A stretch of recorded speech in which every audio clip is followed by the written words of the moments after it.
that's it. We just want to win for our team. My goodness! And everyone finishes it!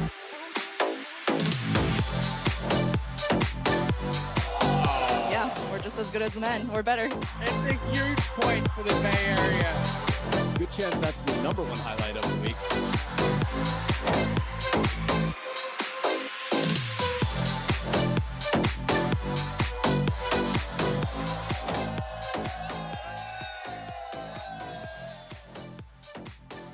Welcome back to MLTT Major League Table Tennis. I'm Adam Bobrow, and this is week number 13, day number 1, session number 2, coming to you live from Wichita, Kansas. And we are about to get down to the last 2 teams to play today. Wichita, are you guys ready? Alrighty, then let's bring in our officials for the matches today. First, we have Jorge Vanegas and Jovana Knežević.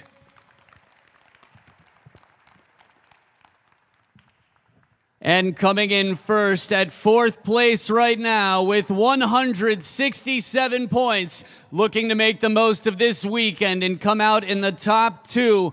Put your hands together for the Seattle Spinners!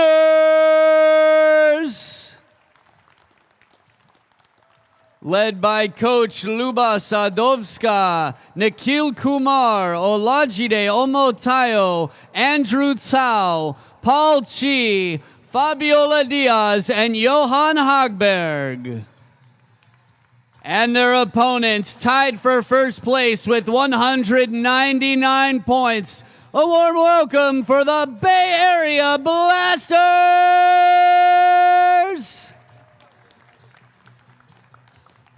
Led by the coach, Maggie Tien. Right this way around. Following Maggie Tien, Jinbao Ma, Tao Wenjiang, El Sayed Lashin, Alexi Duan, Lily Zhang, and Senura Silva. And now that all the warriors have entered the arena, let's shake some hands and slap some skins and let the games begin.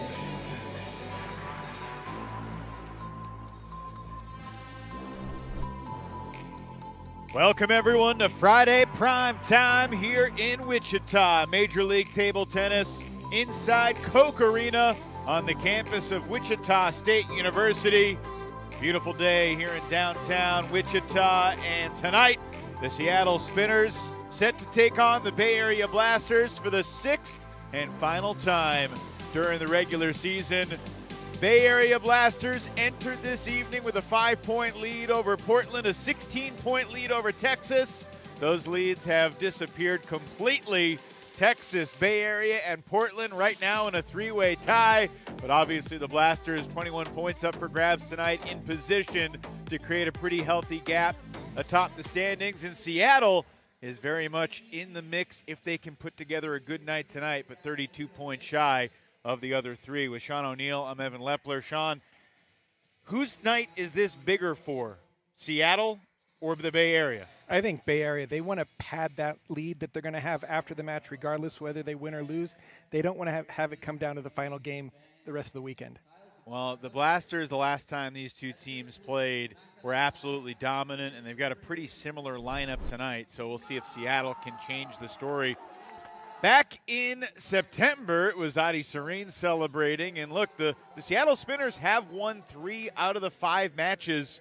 The 2 Bay Area wins in the Golden Games were not close, 21-10 in October, 21-11 in the last meeting in February. The Blasters won that match, Sean, by a final score of 18-3. And as I said, it's a very similar lineup tonight. So you feel like the Blasters are going to feel a little greedy, but you can't underestimate Nikhil Kumar to set the tone for his team at the top of the order for Seattle. He always comes out strong, so don't be surprised if he takes the first game and goes into the full court Chole expression of success every time he wins a big point. I think that in the matches, especially the doubles, that's going to be a make or break. I think that the Bay Area with Tao Wen-jung and Lily Jung, they played so well last time together that if they can sweep, that can send them into the golden game with momentum. Jimbao Ma won 3 straight games over Elajide Omatayo last month. And when I say last month, I mean in February. But 2 of those 3 games were down to the wire, so we'll see if Jide can change it up. But we begin with Nikhil Kumar and Tao Wen-jung, and these 2 guys battled in February as well. That was their first meeting of the season in a singles match. Tao took 2 of the 3 games. He won the first 2, and then Kumar bounced back in game 3, winning 11-8. 2 guys that have been the backbones for their respective teams throughout the season. And certainly the Blasters were a very different team last month with Tao compared to when they did not have Wen-jung in the lineup in Portland, Oregon in January, when they really struggled. I think for each of the teams throughout the season, both on the West Coast Conference and the East, we've seen the ebb and flow of teams on a streak looking like they were the go-to team, and then all of a sudden going on a losing streak. So right now, Nikhil Kumar would like to avenge the last meeting that these 2 players ran into, where Tao Wen-jung came out on top 2 games to 1.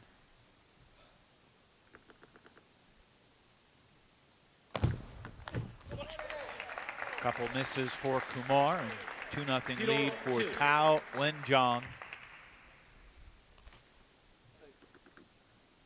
Tao will turn 30 later this month.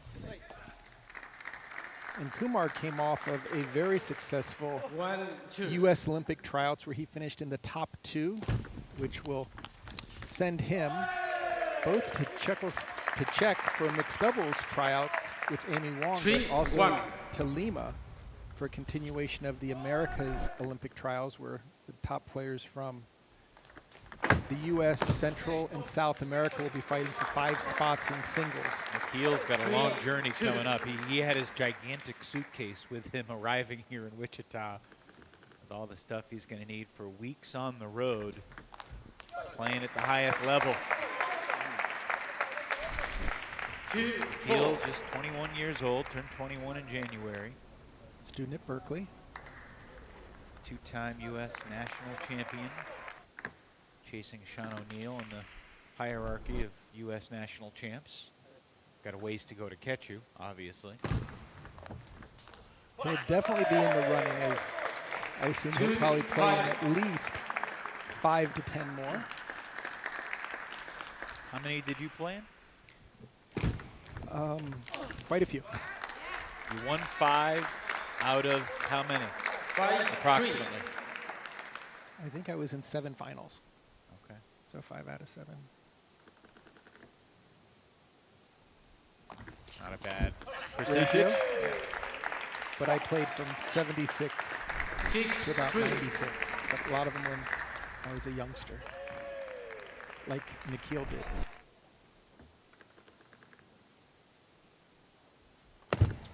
Net 6-3. Nikhil's first U.S. national championship in 2022 when he was 19 years old. And he had been in multiple finals before that. 3-7. So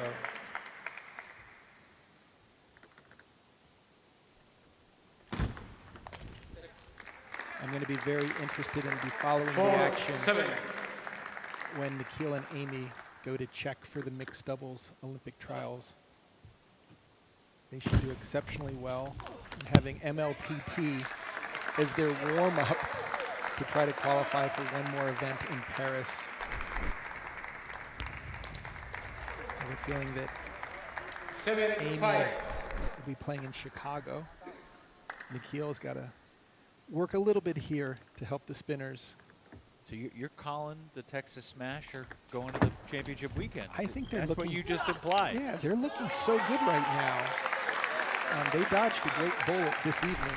7-6. A And healthy Cole, is that what you're describing as the bullet that they dodged? exactly, exactly.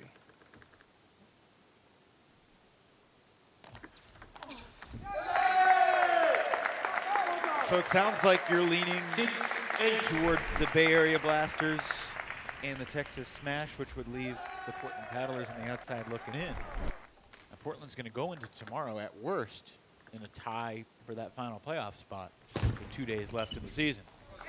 Yeah, but just looking at the body language of how the matches resolve themselves, I just saw Texas running for the finish line and Portland kind of looking over their shoulder.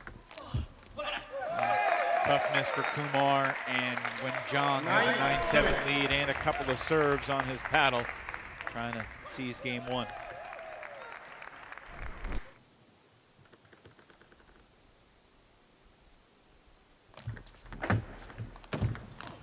That's a beautiful forehand reloop by Kumar. Great placement out to the wide forehand. Not an easy shot to do.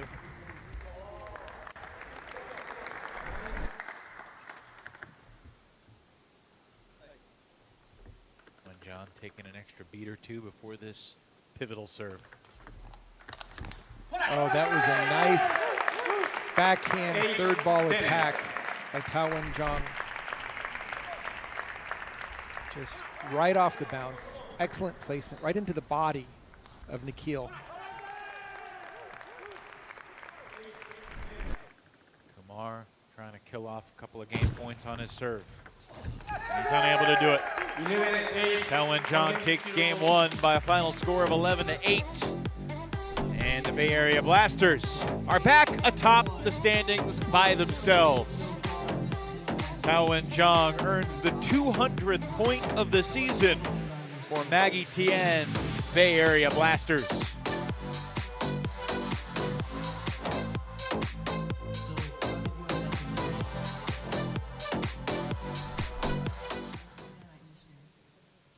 A classic story. I think that's most of us here, actually. That's why I moved to Taiwan. I mean, some of it. I just have to look up a few words you said. I heard Taiwan, so we have that. Awesome. And how long have you been back in the States?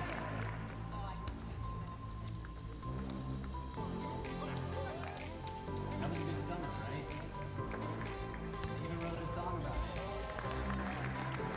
Amazing. Perfect timing to come back. Speaking of comebacks, Seattle Spinners right now fighting to do that. Fighting to come back in 1969 to the United States after doing missionary work in Taiwan. Mennonite missionary work, more specifically. So, 1-0 right now. Bay Area Blasters leading. This is game number 2. Put your hands together, make some noise! Spinners to serve. 0-0. You see the up to the minute standings. Texas and Portland will remain tied for second. The only question is how big of a deficit will it be 0-1. behind the first place Blasters, and will Seattle get in the mix at all this weekend? Obviously the Spinners need a couple convincing wins. 2-0. Now, they're down 32. If they could win 16-5 each of the next 2 days, well, then they might be within striking distance.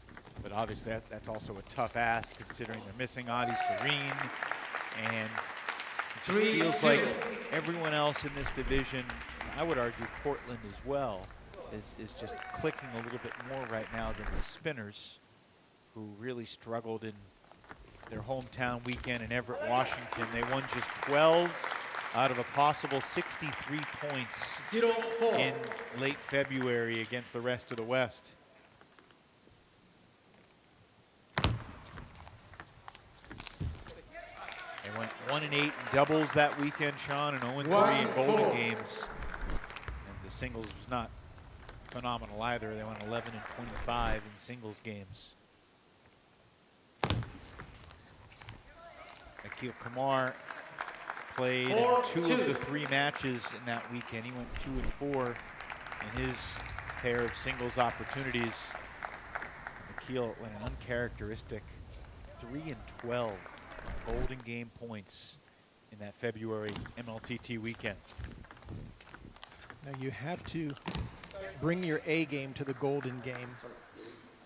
Cannot afford to split 4-3. or lose matches in these short 4-point mini matches. You have to be able to win 3 out of 4 and occasionally sweep.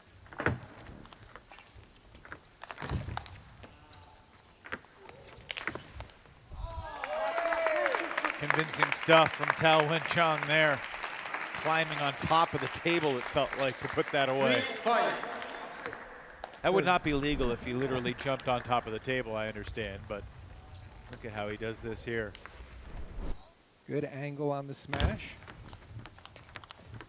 And right now controlling the backhand to backhand down the line 3-6. exchanges.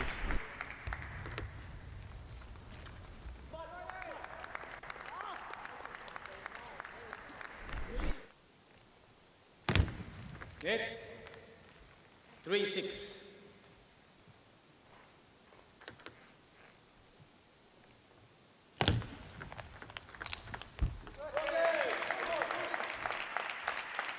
Pretty good rally, but when John's 7-3. locked in, you can feel it. There's just, he's so tight with all of his shots. He doesn't give the opponent a chance to take a big swing on the backswing. Forces a lot more blocking. Just barely missed that reloop on the forehand side. These players know each other so well. Tao has coached Nikhil in many big events, including helping him prepare for Tokyo when he was a member of the U.S. team there, as well as coaching him in the trials in 2021. I mean, Tao started coaching Nikhil 10 years ago when Nikhil was 11 years old. The Bay Area, the number of clubs there have just been so strong, and it's a real paradise for players that want to improve. Sean, I know the majority of your coaching has been in your post-playing career. Have you ever played an intense, real high-level match against one of your students? 8-6. Yes, I can say I have, because I coached a lot on the Right. Paralympic side, and Tal Leibovitz, one of my students, beat me in a match in Tennessee, and I've never forgot. He's never let me forget about it. So I know the feeling, and also the challenge 9-6. to being happy for your student to beat you, but then at the same time, Well, look, you're a coach now. You're not a player. yeah, but if you're out there on the table, you can't levy any excuses. You've got to go there to win. So luckily I had beaten him in a league match before, so we tried to even that out. He said those don't count. If you let me beat you tomorrow, I'll never mention it again. Yeah. And if you believe that, Yeah, I was going to say, who's leading with fantasy at this very moment? 7-10. about to change with Tao and John getting one more point here. So you spoke a little too soon. It's not the first time that's happened this year. Because moments are fleeting in so many ways. Tao and John 11-8 in game 1, 11-7 in game 2. And he will go for the sweep of Nikhil Kumar, his student for the last decade. In just another moment here in Wichita.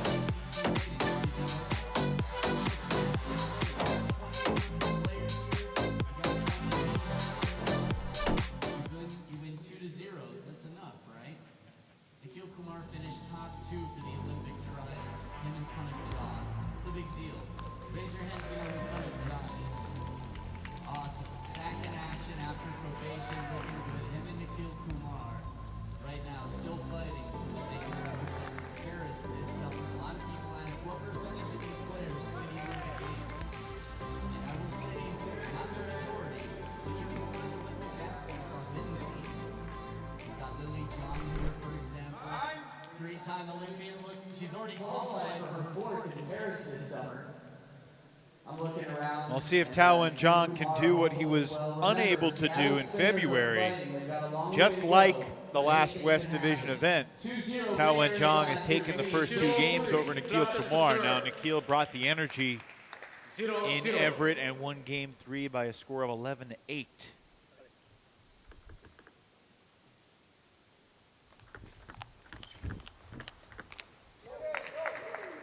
Evan, it just looks like Bay Area is so stacked right now. This lineup that they have, knowing that Sonora Silva is sitting, they don't even have the current number 3 or number 4 player in the league in this lineup. And if I look across for every one of these matchups, edge goes to the Bay Area. I initially thought that Nikhil would be the slight favorite in this one, but The teacher is showing the student a couple new things. 3-1. Bay Area Blasters will play the early match tomorrow, 4 p.m. Central Time, against the Portland Paddlers. Seattle will take on Texas, 7 p.m. Central tomorrow. And then the Blasters in the Smash, Sunday morning, bright and early, 11 a.m. Central. That's noon Eastern. Busy weekend of table tennis here in Wichita, 3 weeks away from the MLTT Championship event.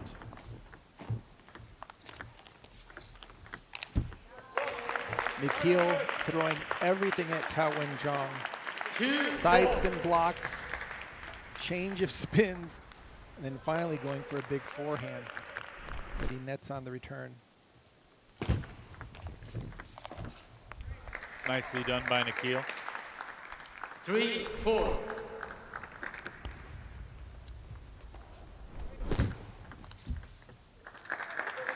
Kumar has tied this third game back up, 4 points apiece.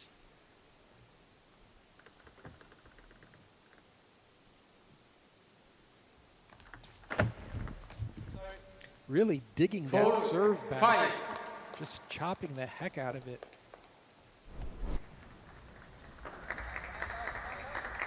Now, if you're Tao Wen-jong, it's a hard mental mindset right now because you know you've won the match. You know you didn't lose to your student. But there's still this key point that's up for grabs. I mean, this point could be the difference between the Blasters finishing first place or second place. Or third place too. But if you think they're going to be among the top two. And now, at this point, though, I'm not sure who I'd rather face.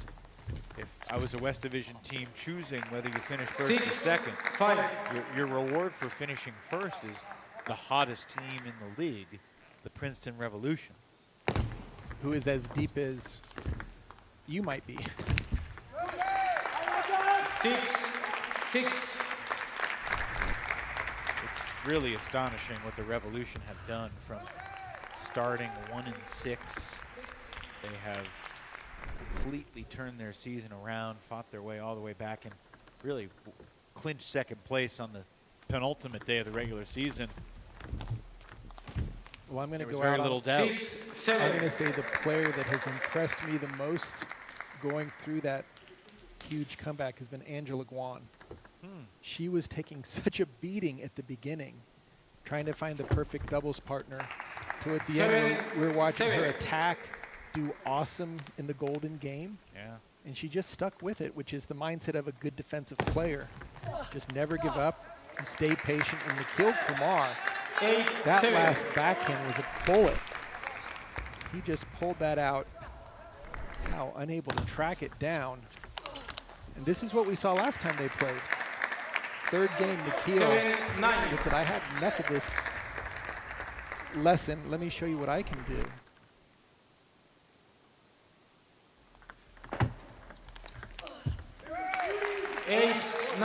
That's not the type of tactic that Nikhil is going to score more than 50% on. Pushing it high and letting Tao pick and choose where he wants to drive it to and then trying to counterattack. Big point here for Tao Wen-jong. Great return from Nikhil Kumar. Just jumped on that serve right over the table. No hesitation. Just blasted it back into the backhand of Tao Wen-jong. Game point. And Kumar takes game 3. So just like last month, Wen-jong wins the match, but Nikhil Kumar does get on the board by salvaging a point for Seattle in game 3. The Blasters have the early 2-1 lead in this Friday night table tennis here in Wichita.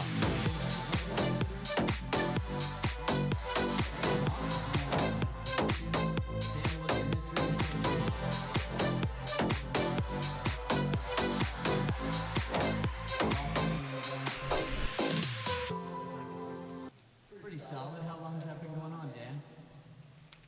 By Nikhil winning. 5 years. Do you remember what it was that got you guys started playing? You just got to, but I mean, randomly someone's like, yeah, our Yahtzee board broke,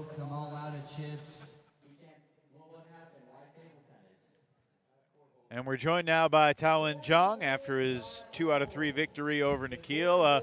Tao, congrats on the win and the performance. What's it like competing against a guy that you've mentored as a player for so long?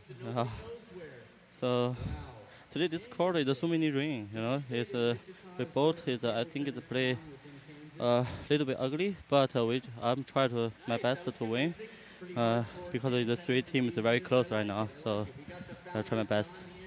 What's it like going against a guy that you know so well? Nikhil. Yeah. Because I feel he played a lot of tournament last month. He played Olympic trials. He go some another tournament, and he just back. And I know him is already 10 years.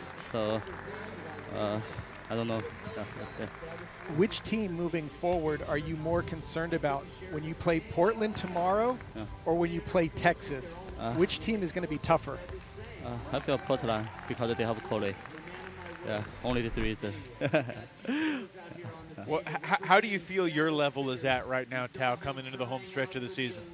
I think I'm very happy to play this years because for back to 5 years ago, I can play, but after pandemic start, I feel my level a little bit down. But I'm really happy I come back to play. Yeah. Thanks for the time. Congrats on the win. Thank We'll you. see you in the doubles. Thank you. Thank you.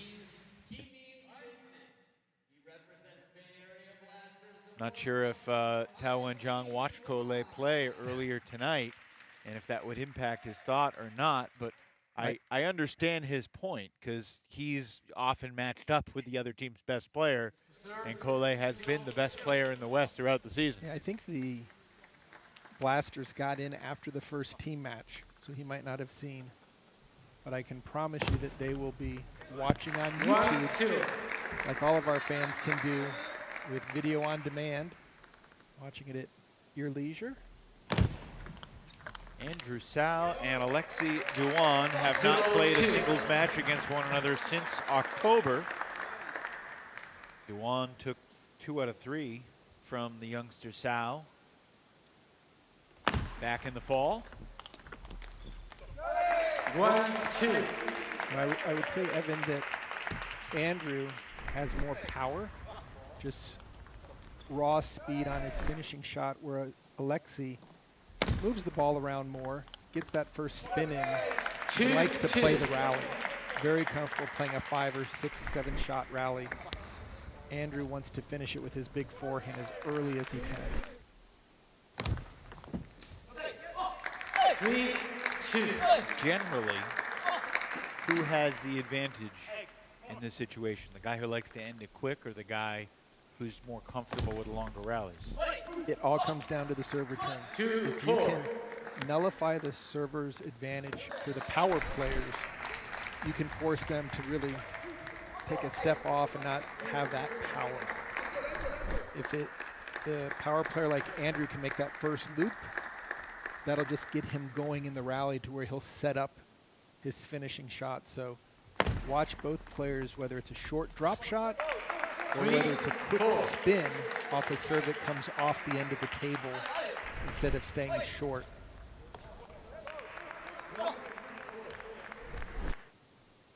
Players like Tao Wen-jong or Nikhil have both skill sets to play that short serve return well, or to jump on balls that come off the end of the table.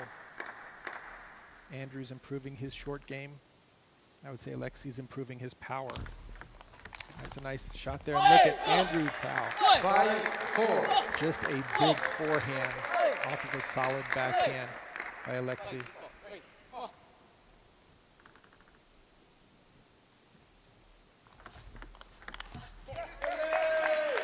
Andrew reaching for the ball on his backhand. 5-5. See that quite often when a player wants to play it, racket fully extended, not going to have much depth on the ball.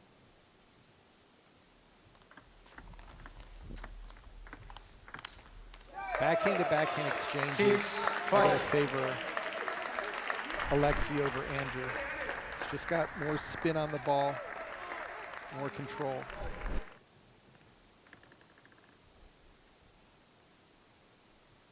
You can see Andrew really going for it.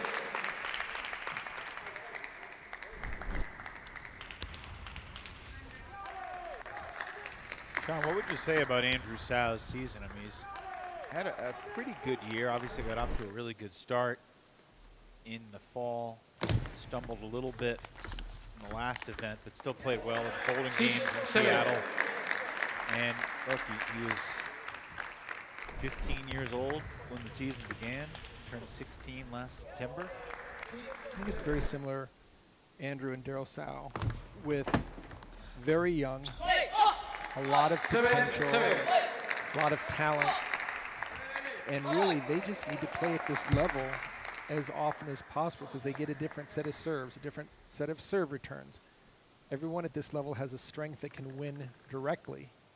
So seeing how to stay away from your opponent's best shots and not just go for big shots yourself. A lot of juniors, they just try to hit it hard because that can work in the junior division. But in the adult division, everyone has a hard shot, so you've got to set it up. So I think that both Andrew and Daryl have learned a tremendous amount by being part of MLTT. It's only going to help them later into their career.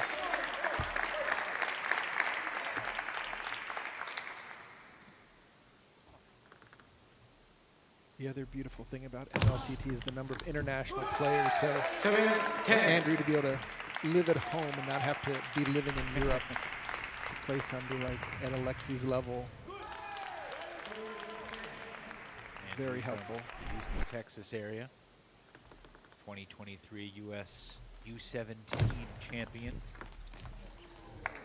11-7. But Alexi Duan was the better player in game one. The Frenchman representing the Bay Area Blasters gives his team a 3-1 lead. Bay Area gradually creating some distance between them and the dual opposing foes in second place, Texas and Portland. 11-7 for Alexi Duan. He'll take it.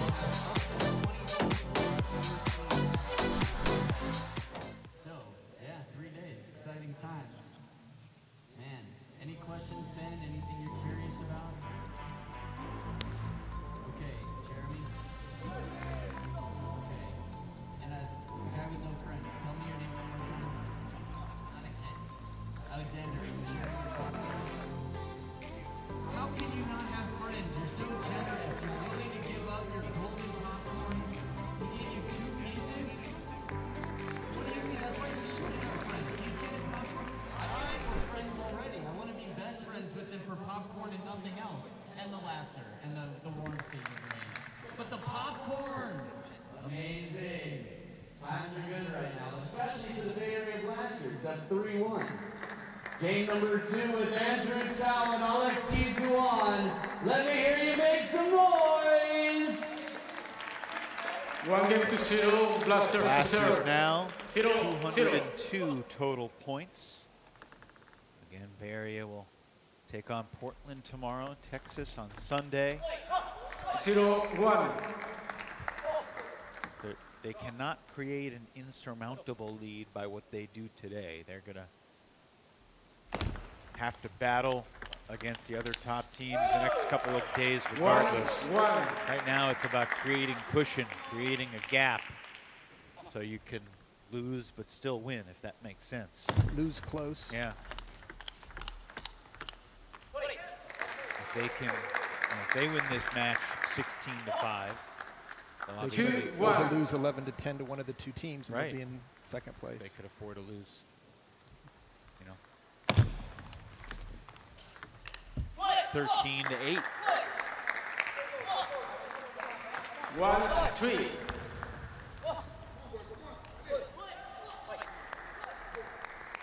Not that that's a mindset you ever take into a match. Well, you think about what's the worst thing that can happen if this occurs. So 2-3. I'm sure they will have done the math. And there is something to be said, like if we're going into Sunday and Maggie Tian knows that she only needs, let's say, 6 points to qualify for the playoffs, you might play it a little more safe than 4-2. if there's a certain matchup. You know, you could have 2 matchups that are close, or one that you feel really good about and one that you don't feel good about in either an A, B, or a CD slot. you can go for what you think are sure points. Definitely, and everyone looks at the previous matchups to see where there were some sweeps. 5-2.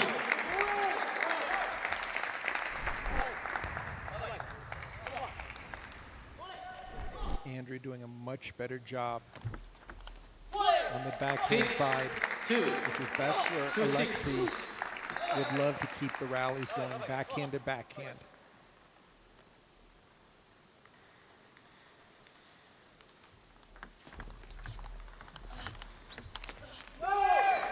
So 3-6. that time Duan did a much better job of playing a ball that if Andrew's going to get his forehand, he really has to step around at the last moment. 6-4. That serve return by Andrew has to have better placement and more control. You can't just put the ball into play at this level. Got to do something with it. 7-4.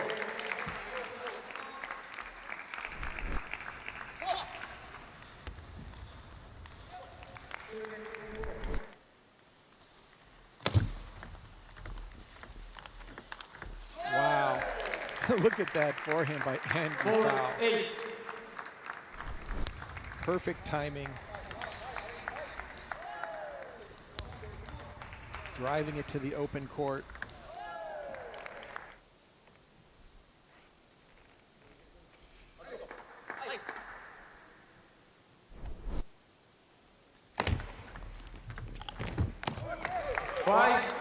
Quality serve by Alexei.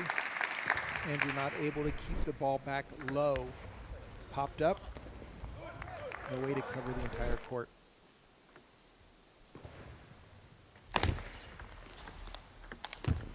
Again, just a quality backhand opening attack by Alexei. Takes his time. Drops the racket tip down, adds a lot of topspin plus some side spin. Most importantly, very well placed into Andrew's backhand.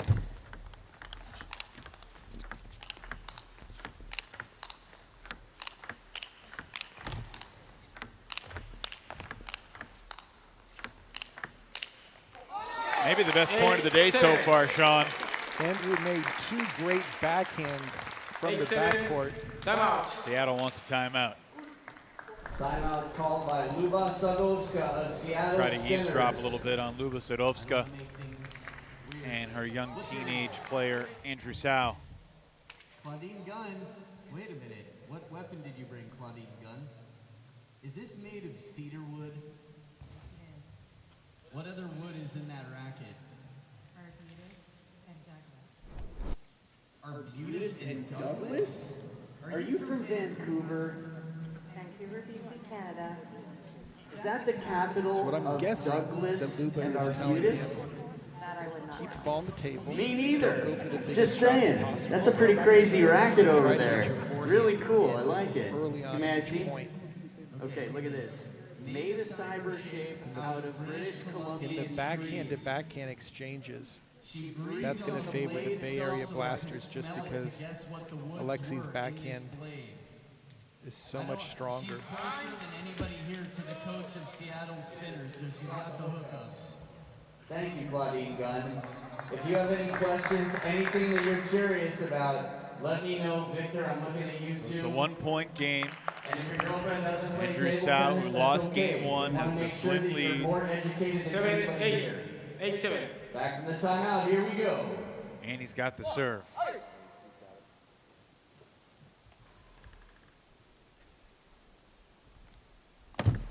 Net. 8-7.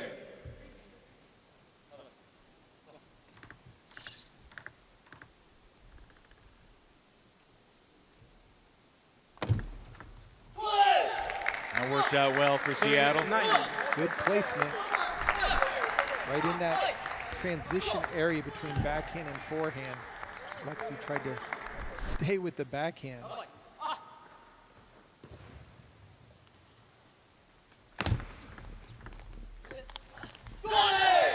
7-10. 10-7 lead for Sal. Reminder that the Seattle Spinners still have a heck of a lot to play for. They were 32 points behind Portland and Texas at the start of this match. That's game for Sal. At this moment, Seattle's just 30 points behind Texas and Portland. They're not going to be eliminated tonight, but they could be eliminated tomorrow. And they need to play with that sense of urgency. Really important rubber game coming up, especially for the Seattle Spinners.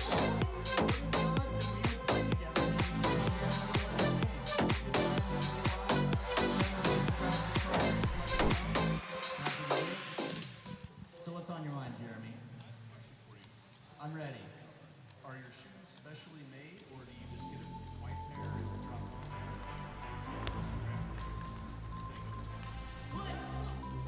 It's so funny that you think when I meet with the Girl Scouts that I would drop it and leave it there and let them do whatever they want. I watch them very closely. The Girl Scouts work long hours for me for good reason, because I want my shoes done right. No, they're so the I used to play for, I take 2 pairs, I take 1/2 of each pair, and then I slather them. It's normally on right shoes, but I didn't have time to do the left shoe. In contrast is what I'm going for. They're table tennis shoes. Thanks, Jeremy. 1 game to 1. Blasters to serve. Curious to ask Sean as we Spinners start to serve. game 3, which of these players would you Zero, lean zero. towards? If I said who's going to win this game, I mean, who's got the edge? They're even through 2. I'm going to go with Alexi just because I feel like his adjustments 0-1. after Andrew made his adjustments after game 1 are going to give him a little bit of an edge. He didn't really seem to play with as much offense as we're used to seeing him bring to the table. And it's those type of exchanges right there, backhand to backhand. He's got 2 gears. Andrew's kind of one and done. And to Andrew your has point, the that biggest was forehand. that was a longer rally, and Alexi prevailed. He's feeling very comfortable when it goes over the net 4 or 5 times, and especially when it's backhand to backhand. If he gets a weak ball like Andrew just gave him, he'll score with the forehand, even though Andrew has a bigger forehand. He just won't give Andrew the opportunity.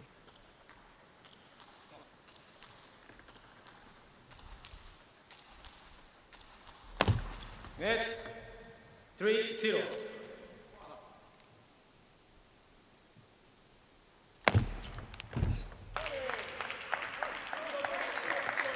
Zero 4.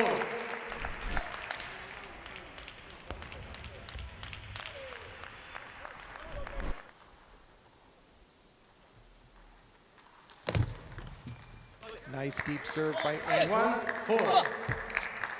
The other thing, Evan, I think that the Bay Area Blasters just know the critical significance of every single game.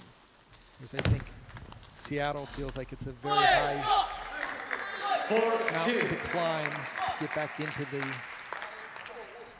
3-way running at the top.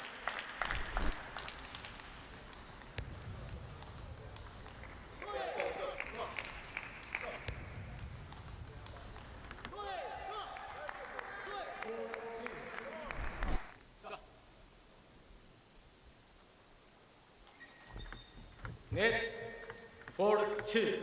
Well, Sean, we talked about how the Blasters at the start of this match had a 32-point lead in the standings over Seattle. That's not a lead that they've created in West Division play. You go back to the interdivisional weekend, out of a possible 84 points through 4 matches, the Blasters had 45 points. Seattle had 26. And Portland had just 14. Yeah, without Cole in the interconference matches, Portland left a lot of points on the table. Blasters were the only West Division team that earned victories that weekend. 5-3. Blasters went 3-1. The other 3 teams went a combined 0-12. We've spoken about that some. One of the reasons is the West Coast did have more players at international competitions that weekend, and Cole was unable to be there for the paddlers. So it wasn't simply that the East Coast is clearly superior. Here we have the numbers on the screen from Rock Hill. Total points won by division. Almost doubled them. The East over 100 points more than the West combined. And for Princeton, they thought they had a pretty good weekend, and they didn't gain any ground on their division rivals. Right. Even Chicago was looking good at that point. Yeah. Whereas I think Portland did take the biggest drubbing of all the teams there. You know, Chicago was coming off that 3-1 weekend in December, and the start of January by beating Carolina in a Golden game, and here comes the wind, and it just did not sustain itself.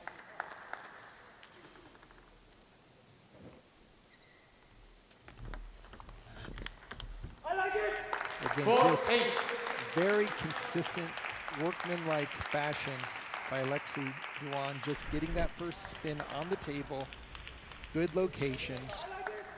Andrew just doesn't have the consistency on the backhand side that he'll need to compete at this level.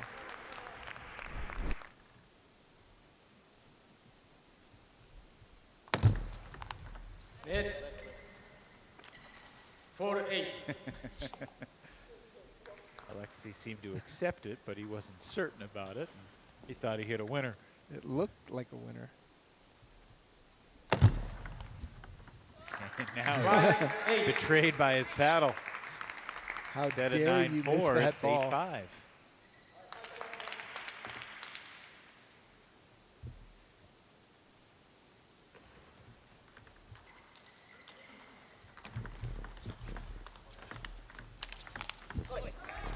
All of a sudden, it's a 2-point game.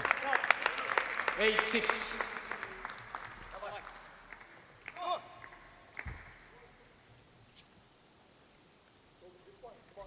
New owner of the Bay Area Blasters, John Yapaula, looking on. Net 8-6. John previously working for the MLTT front office. Now assuming team ownership role. 8-7. It's nice to become a team owner late in the season when your team's in first place. Timeout. Blasters. All right. Yeah, the place. But I know that this short one, he was waiting me, so I changed this way.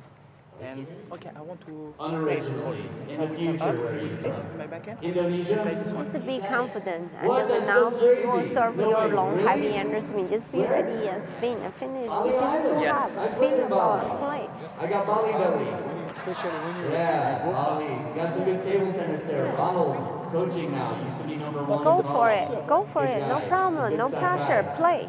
Huh? All right, super cool. Little, so between Taiwan, between Indonesia, Japan, which is more of a very new thing, Claudine's got every country in the world. She's got everything. We have 20 different countries represented. Let's go, let's go.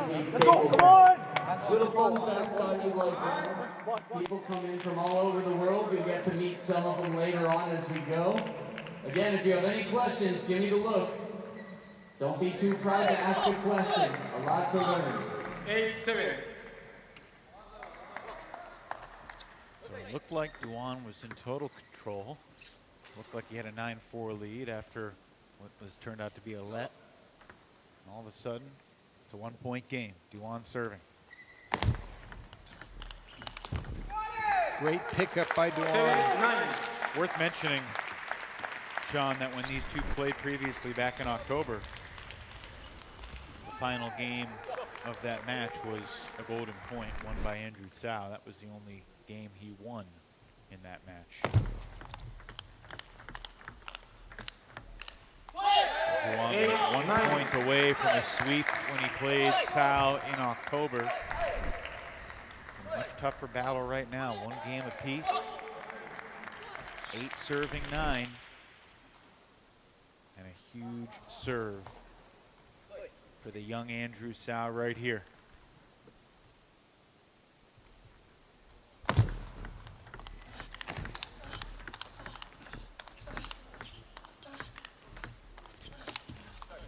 Well done by Andrew Sau, staying in the point, staying strong.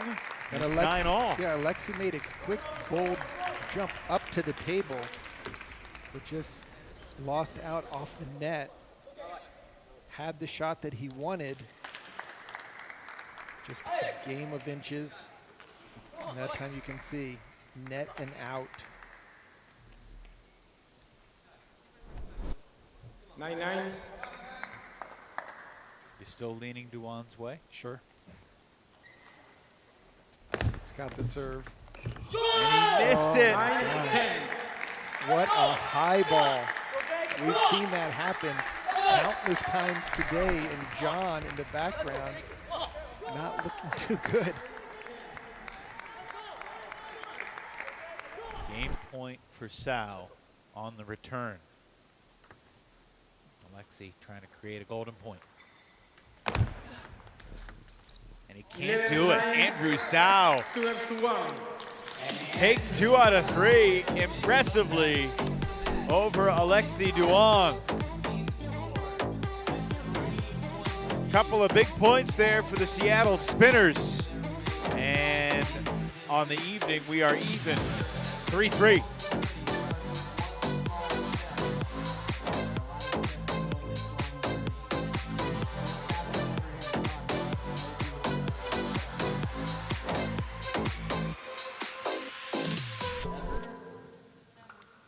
So you just happen to be in a relationship with a guy who plays for the local college team, and he's like, hey, there's an event like this that we should go to. What do you think? Is that how it happened? Was it a hard sell? I mean, did you say, I've got something else to do? How are you going to convince me? How did this conversation go? Oh, snap. Dude, congratulations. And we're joined by Andrew Sau after a strong finish against Alexi Duan. Andrew, you were down 8-4 in that third game, and then you go on a 7-1 run to win it. How'd you do it? I mean, I'm lucky that we actually switched sides, because I feel like the other side is very difficult to play because there's a lot of wind going on, and I feel like in the rally I started being more consistent, and that's how I won most of the points after. Which way is the wind going? How does that side? This way. So you'd rather have the wind at your back? Yeah, because if the wind is blowing when I'm trying to hit the ball, sometimes it's going this way, and it's hard to explain, but it's, yeah, difficult. So going into the golden game, which will be very important, what adjustments will you make? I think I'm gonna focus on being more consistent rather than going for more power, because it's maybe very risky to go for much power here, because I don't feel like I'm playing too good right now, but yeah, I think playing more consistent is the key. Yeah. Andrew, you were, just turning 16 years old when the season started back in September. How have you improved and evolved as a player just from this experience? What have you learned? I learned to deal with pressure better, and I play more matches against a lot of European style, different styles, so that's what helps me the most. What's been the highlight of your season personally? I don't really have one. I think in Pleasanton I played very good because I won both my matches against 2 of my friends, but I think that one's my best weekend, I think. Cool. So Best is still ahead for you. Andrew Sau, thanks for the time. Good win. Thank See you. you in the golden game. Thank you so much.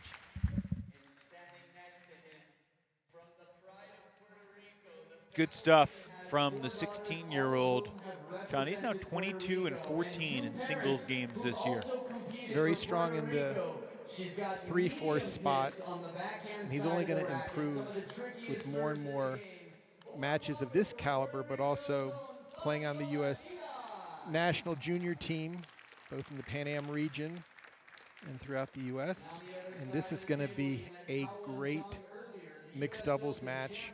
I'm leaning towards the Blasters, but we've seen Seattle battle every team in the Western Conference. It was pretty one-sided when they met in February. First game was close, 11-8, but then the next 2 games were combined 22-7 in favor of the Blasters. They had the 3-0 sweep. Tao and Lilia did that day. Just seemed like their games really meshed well. Now again, on Seattle with Diaz and Matayo, they don't feed and set each other up so much, but they both have great finishing shots. Fabi with pips on her backhand. She likes to pick hit and hit quick shots. And Omatayo just covers the whole court with his forehand and can reloop everything that comes over the net. So you want to play him short, and you want to play Fabi to her forehand. Tao Wen-jung, no real weaknesses. Lily, very complete game as well. And there's Omatayo just flying with a counterattack on the forehand off the table. Just great athleticism. Just spun it up.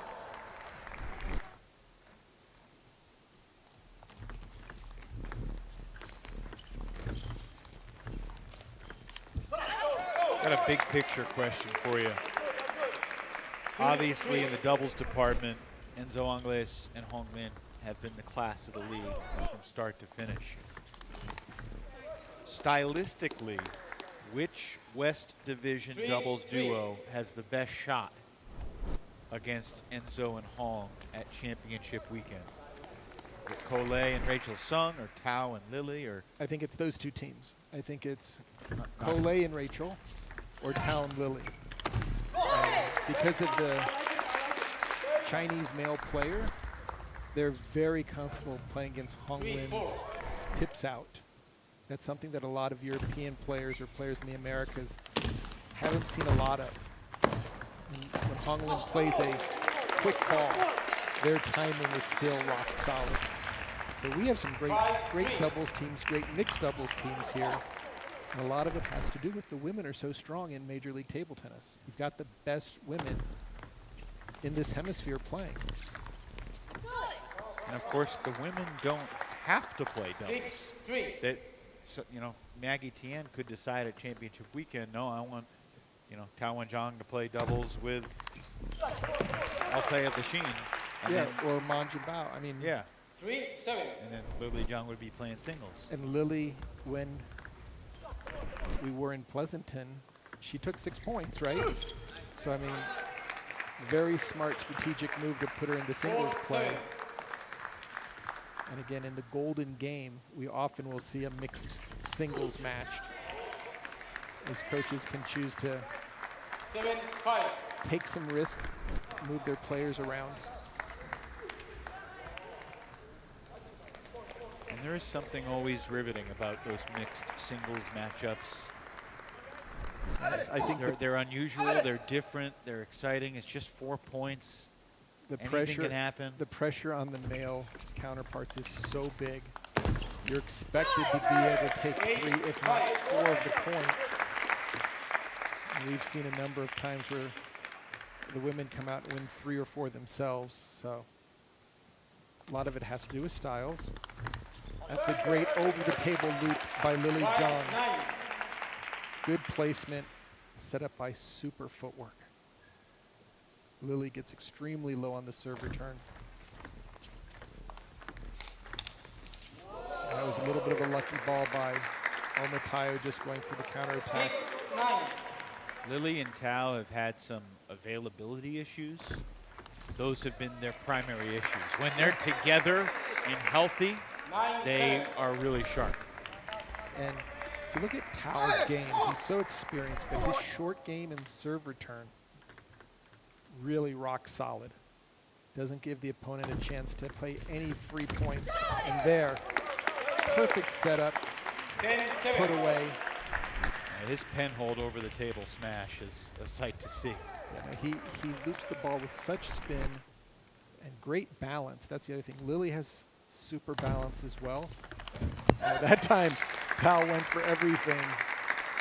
And that's the beauty of doubles. You don't have to play 2 shots in a row, so you can take bigger swings, especially for forehand-oriented players.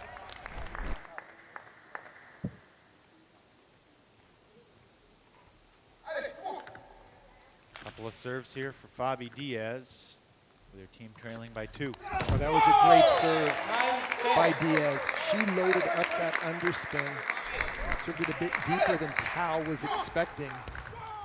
Barely got it up to an inch below the top of the net. Went for the same one. Oh, my, you got to be kidding. Well, Mateo falling down. He stumbled as he hit it, and he still gets the net point winner, which creates. So Seattle once again trying to keep the Bay Area Blasters at the same lead. Oh, and they win it. Oh, Mateo and Diaz come from behind to steal game 1. And don't look now, Sean, but Seattle now has a 4-3 lead overall in the team tally.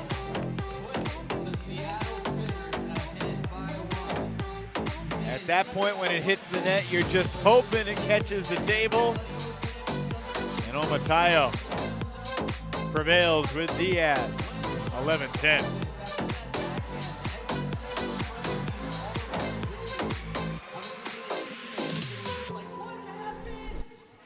And then Fabiola Diaz with the attacks off the medium pips, the serves for the outright points. Now, if you're newer to table tennis, those pips, they're the little bumps that look like Legos. If you look at a recreational racket, those we call pips. The longer they are, the more defensive they are. Short pips are good for flat hitting and fast attacking. They don't spin the ball as much because there's less surface area spinning the ball. Medium pips are tricky. They do everything in between. When it's slow and defensive, the ball comes knuckling back, but you can still attack. So it's a very tricky game. You'll see the officials standing to keep an eye on the serve because the ball must be from the right side of the table on the diagonal. Every point critical for the Seattle Spinners in particular as they try to remain within striking distance of that second playoff spot in the West. Obviously, after the match earlier tonight with Texas beating Portland 16-5, the Smash have the edge on the Paddlers. Smash go 4-2 against Portland this season. So if there's a head-to-head tiebreaker, it goes to Texas. We know that Portland and Texas are cheering for the Spinners right now to keep stealing points away from the Blasters. That was a beautiful backhand loop off the bounce by Lily against Fabi's strong backhand pip play.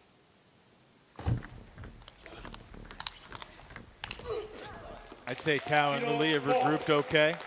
Yeah, and they're just staying that much closer. And the order changes. So right now with Tao playing into Fabi, that should be an advantage, giving Lily a chance to play more attacks.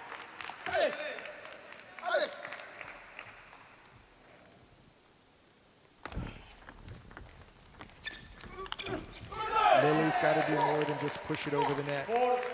That's too easy of a ball for Omatayo. He'll just eat that push all day long. That's a winner. I think Lily knew it the moment it left her racket that it was coming off the end of the table, meaning a full swing. You see Lily fighting to play an offensive ball. Omatayo, great athleticism, gets his forehand in. His footwork is phenomenal. You know what I'm saying? Come on, boy. Oh, what a strong backhand flip by Diaz. And that's the 1-2 punch of Seattle. Diaz's backhand, Omatayo's forehand against the balance attacks of Lily.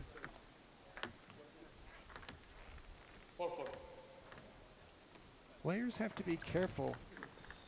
And there, Diaz with the missed serve. Omatayo called the net serve.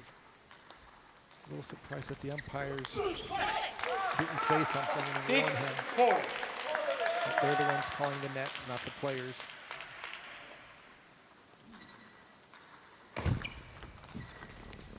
And that's the third or fourth time tonight we've seen the players call it. And sportsmanship, if you're unsure and somebody's calling it against you, you'll defer to them. But World Championships, umpires are not going to let the players call the shots. And that's just great play by the spinners. Both blasters staggering towards the corner.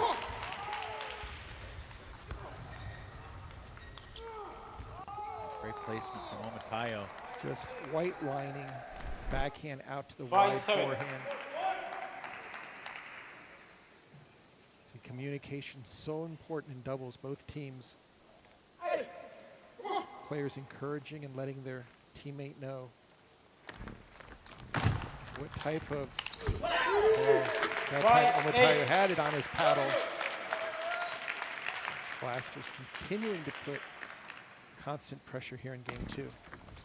Oh, Tao goes for a deep push 8-6. into the back, and it just floats long.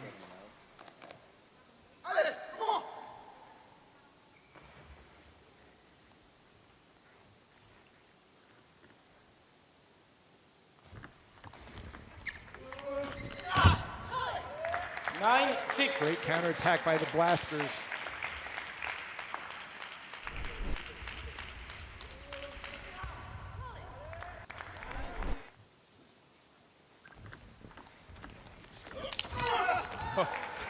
Omatayo just playing with ferocity.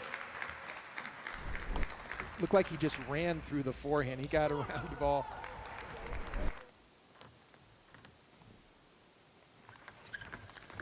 Oh, look at Lily Jung over the table. Nice and easy little flick. One of her trademark shots. That'll do it for game 2.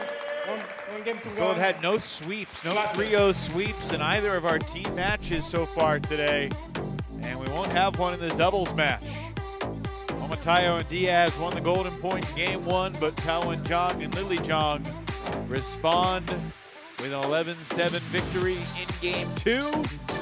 Rubber game between Seattle and Bay Area in the doubles match. Coming up. It tells me how well I slept. It tells me when I'm stressed. It tells me how well I've recovered. Is it perfect? Nothing's perfect. But I'm happy with it. So yeah, it does give me some power. I'm not big on jewelry and accessorizing. I actually started wearing a watch just to monitor my heart. But Lily Jung wears the same ring, as does most of the German national team on the men's side. Yeah, it's more intimately involved with sleep I still use both. And oh, what's this? Talk to me about this one, Alexander. It's a magnet bracelet? You can sleep better. Because you can't remove yourself from the bedpost because it's magnetic. I like it. Kinky. All right, here we go. 1-1. Blasters to serve. To game 3 we go. Winner of this game will give their team a lead heading into the final pair of singles matchups as we sit 4-4 on the team tally.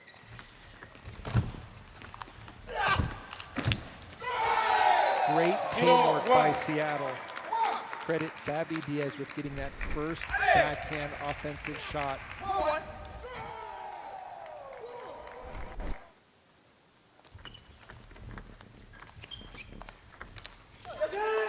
1-1. Fabi playing some very strong positional shots here in the final game 3.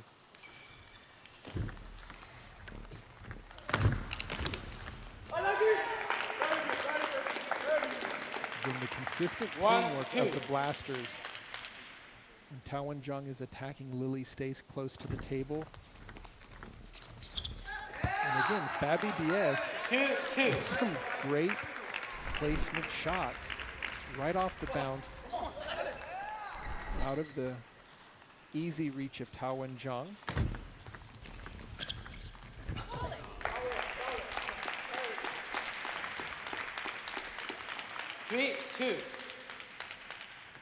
Sean, earlier tonight we saw Rachel Sung and Amy Wong, their Olympic teammate on the American women's squad, Lily Jung. What's a reasonable goal for the American women in Paris this summer? Well, it's the top 16 teams in the world, so you've got to get past that first round to get to the quarters. And the biggest challenge our women will face is that because of their slightly lower world ranking, they'll probably be playing one of the top 4 teams, which are the Chinese, Japanese, possibly Koreans. So really think for our women's team to focus on, almost like Major League Tables, win every game possible. Don't try to play the final outcome, but play every match one at a time. And what I love is that our women's team starts with doubles, and it's Rachel and Amy. And then Lily comes right behind them, so they can upset some of these big teams. And definitely our top 3 women are representing us in Paris. So, of course, there's singles, which Lily and Amy will be playing. And then Amy and Nikhil have a chance to gain a mixed doubles berth. So it would be great to see the U.S. in all 3 phases of the team, with the women, the singles events, and then the mixed doubles. And 2 U.S. men, Nakja and Nikhil Kumar, they're still fighting for a chance to come in from the singles angle by playing in the championship of the Americas for the Olympic trials. Be ready for a deep serve here. He was clearly going for it. I mean, I can see the signals that Omataya gave, which was, okay, that's going to be short no spin. 5-5. Mixing it up. Yeah. It's very difficult to go 2 deep serves in a row because the player just saw that and they normally take a half a step back. Same serve.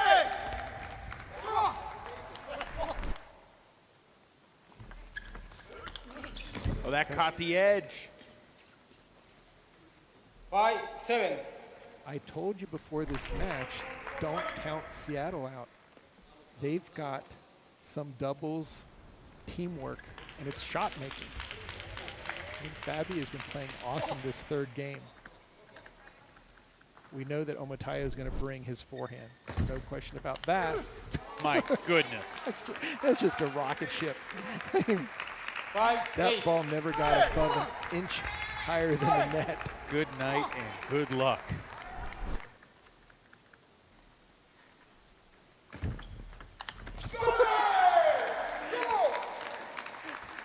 Olajide Omatayo. 9-5. That's special like, stuff. That's like getting a strike in bowling without it ever hitting the ground. He just like threw the ball all the way down the lane. Oh, and the shot by Fabi to take it with those pips. She just gave the craziest spin that the blasters could only lift up. Olajide Omatayo playing with purpose. Lily John fights off 1 game point. And that's not an easy flip kill to do that Lily just executed. Like a ballerina She had to go around the table. Yeah, full force. Make sure she didn't take out any of the cameras that are attached to the net. Oh, and now Lily with 2 big winners. Yeah, no margin for error here, though, for the blasters.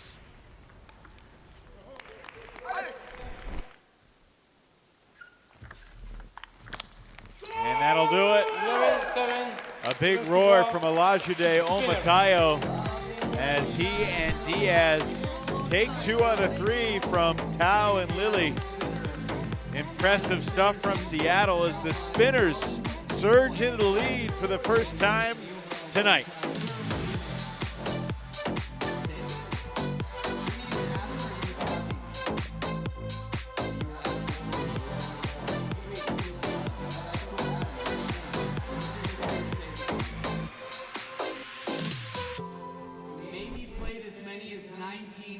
That's a glass half full to me. I like it.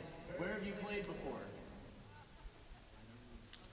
Wow, because it's so magical that you were overtaken by the table tennis and you couldn't even remember the surroundings, right? I understand. Super cool. Hopefully one of these days... Olajide Omatayo has put on the headset. It looks like you and Fabi were fighting over who gets to do the interview. Yeah. Regardless, we appreciate you joining us. Thank you very much. Some of those forehands you hit in Game 3 were just Yes. unstoppable. What were you feeling in those moments? Actually, you know, today is the last day we can prove a point here of going to the playoff. So I just told Fabi that, remember how we started playing in the league and, you know, we were playing very good. Let's just go there and give our best. And today, all our tactics that we did in practice worked out for us. No, I've said to Evan, your teamwork is so interesting because you can finish the ball from anywhere on the table, and she causes a lot of mix-ups, change-ups. It seemed like in the third game, she played so well right at the beginning to give you the chance to make your big forehands. Yeah, exactly, because she uses the pimps, and the pimps, everybody doesn't like the pimps. So I just told her, just put the ball on the table for me because I'll be expecting a slower ball, and I can go with my forehand. And today, it really worked out for us. What in your mind was the difference between today and the last time you played Tao and Lily in February when they beat you guys 3 in a row? Actually, I think we were holding too much back. We were waiting for them to make a lot of mistakes, but today we were going for the points. You know, point to points, we were playing to win the point, and we could show on the table that we are here to win today. No doubt about that. Yeah. Olajide, congratulations. You got to play singles against Jim Ma before you go. What's the key to that match? We will see. Last time, you know, I lost 3-0, but first set I was 10-4 up. You know, after losing that set, you know, I got a little bit angry, but today I'm going to put on a really good fight. We know you put on a show for us. Best of luck going forward. We'll see you in a bit. Thank you very much. Thank you, Olajide. Thank you.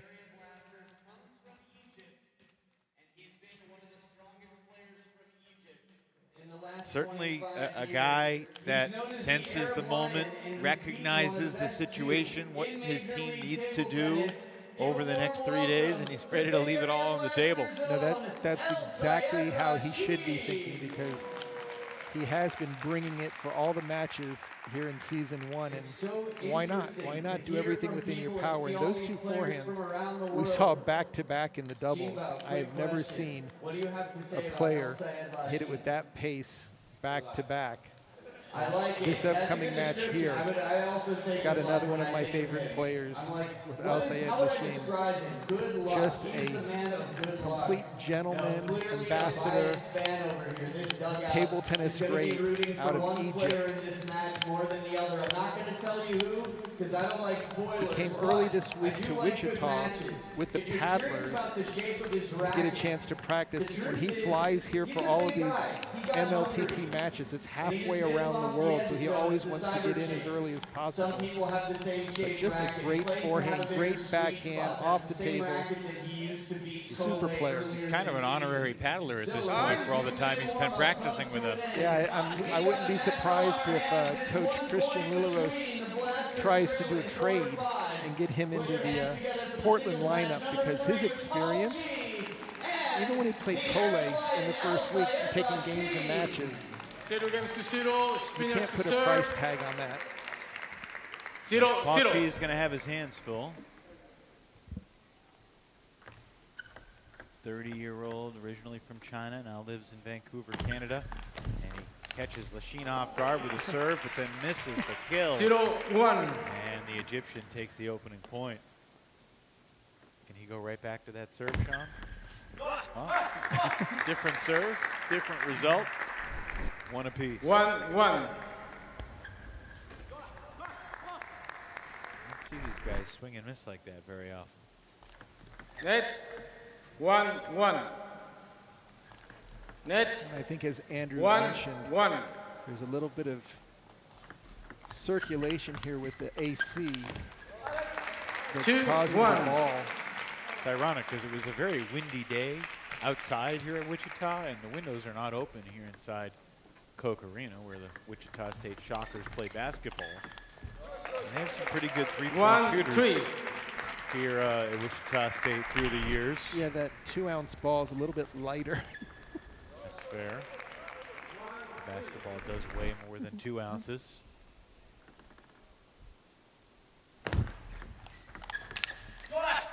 Two, three. It's a big weekend of sports here in Wichita. I went for a walk today down by the Arkansas River, walked by the Wichita Wind Surge Baseball Stadium. It's opening day for the AA affiliate of the Minnesota Twins, the Wichita Wind Surge. They're playing the Frisco Rough Riders tonight. I heard the Wichita Geese were on hand as well. They were. I was almost decapitated by a local goose, but I somehow survived and lived to tell the tale.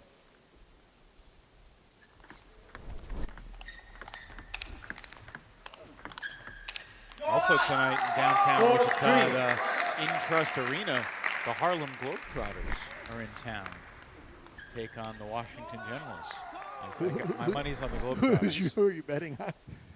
This could be the night for the Generals, though. Don't want to overlook them. 3-5. I was flipping through the channels in a hotel room a few months ago, and on NBC there was a special about the Globetrotters. So I started watching because they've always been a fascinating phenomenon. And I see a guy in the Globetrotters. I'm like, that's Corey Law. And it was this guy named Corey Law, who's now known as Thunder Law, who played at High Point University in North Carolina when I was the radio broadcaster there. He always was a guy that could jump out of the gym. Low-level Division I basketball player, but he's become like a phenomenon with the Globetrotters because of his high-flying dunks. He's worked on all the fancy skills, the ball twirling on the finger, through the legs, his trick shots, and he's become like an American hero. And part of me wanted to go see him tonight, but I had plans to be here with you. You see some trick shots 6-5. by El Sayed Lashin. So yes, big night here in Wichita, and most notably Major League Table Tennis. Trying to figure out who will represent the West Division in the playoffs. I'll tell you, Sean, it was a terrifying moment today when a goose just looked at me and then started flying at me with its mouth open. And I just started running. It was a split second. Running at it? No. I ran away from it as fast as I could. I haven't ran that fast in a while. And my knee's been bothering me lately, so that was a test of the knee. Stop. I know in the fight or flight moment, flight was my choice. And here I am. 7-6. To live another day. I am suspicious of every single goose or geese in the general Wichita area. Other than that, it was a very pleasant stroll along the Arkansas and Little Arkansas River. And Paul Chi bringing some tricks of his own. 6-8. Using the net to his advantage. And playing some big shots, which normally El Sayed would be on the winning end, as his counterattacks from the backcourt very solid.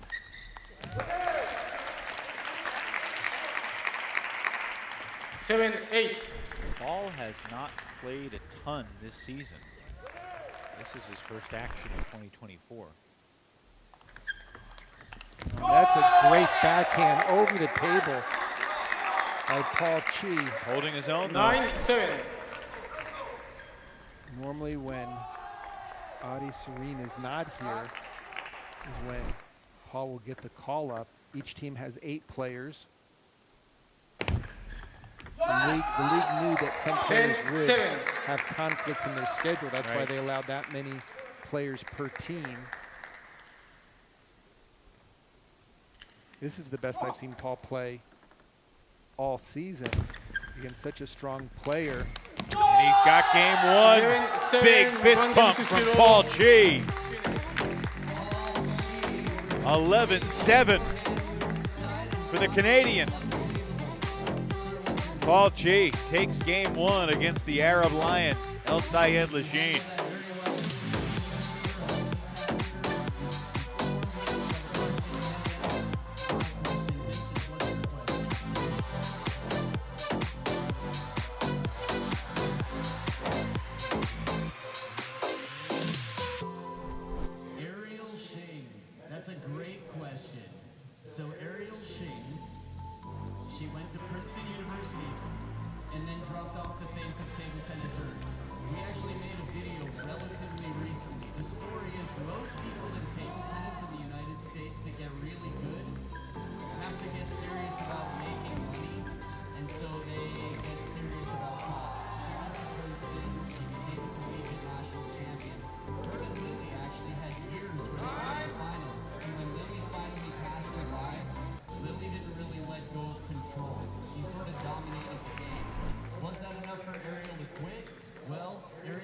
Major League Table Tennis has been full of surprises throughout the season. These 4 West Division squads 1-0. have really been separated by small margins all year long. 0-0. Game 2 with Lachine against 1-0. Chi. What is the adjustment or the message that Lachine needs to adapt right here? He just has to keep attacking. The first game, it was all Paul Chi doing the heavy lifting, playing the big shots. Look for Lachine just to start off in each point more offensive-minded, flipping the serves, looping any serves that come off the end of the table. Oh my. That's Lachine's point. 1-2. But Paul is moving all over the court. He spent half the time on Lachine's side of that rally. Lachine turned 44 years old in February. I believe he's the oldest player in the league. He is. He is celebrating every point like his life is on the line. 2-2.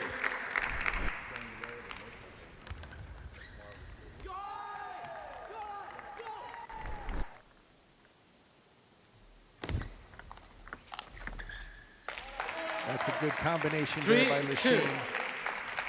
Control serve, strong forehand.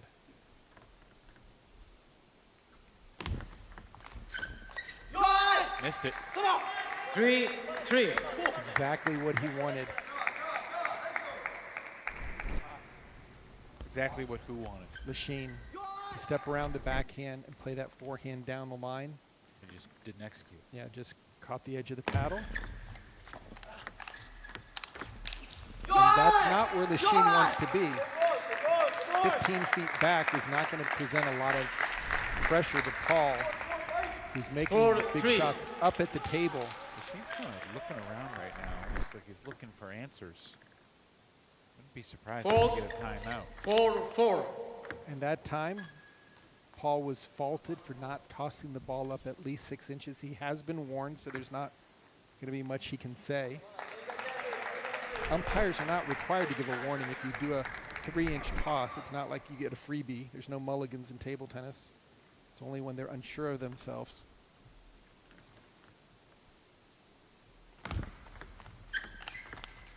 That's just a quality backhand topspin.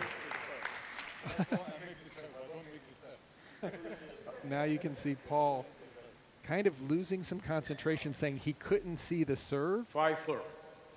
That was one of the most legal serves I've seen by Lachine. But after you get your serve faulted, you start looking for reasons, and he'll get the exact same serve. It's really straightforward.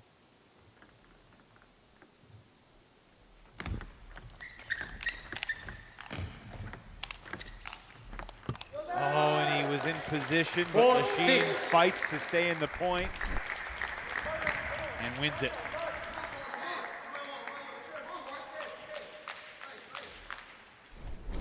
Lachine just has way too much experience to let an umpire's call on the serve disrupt his focus.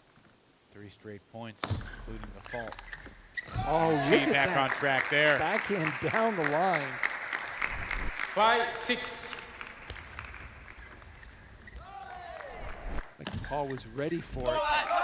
Like the West Division's answer to Jinxin Wang. Exactly. Jinxin, just the professor, able to get his racket on everything. 6-6. Like you said earlier, Evan, the trajectory and pathway of the revolution, just amazing. 7-6.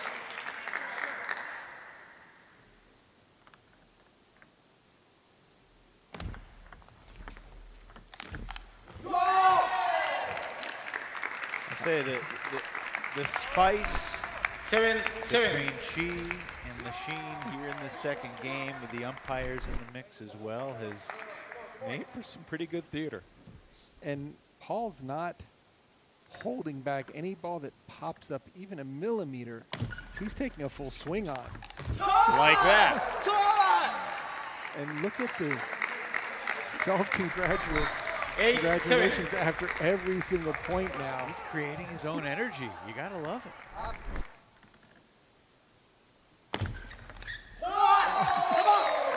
And then the deep serve, even though it was high, it had some kick on it. A little spicy serve there. 7-9.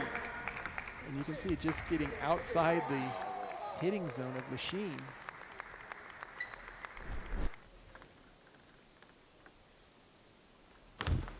Net.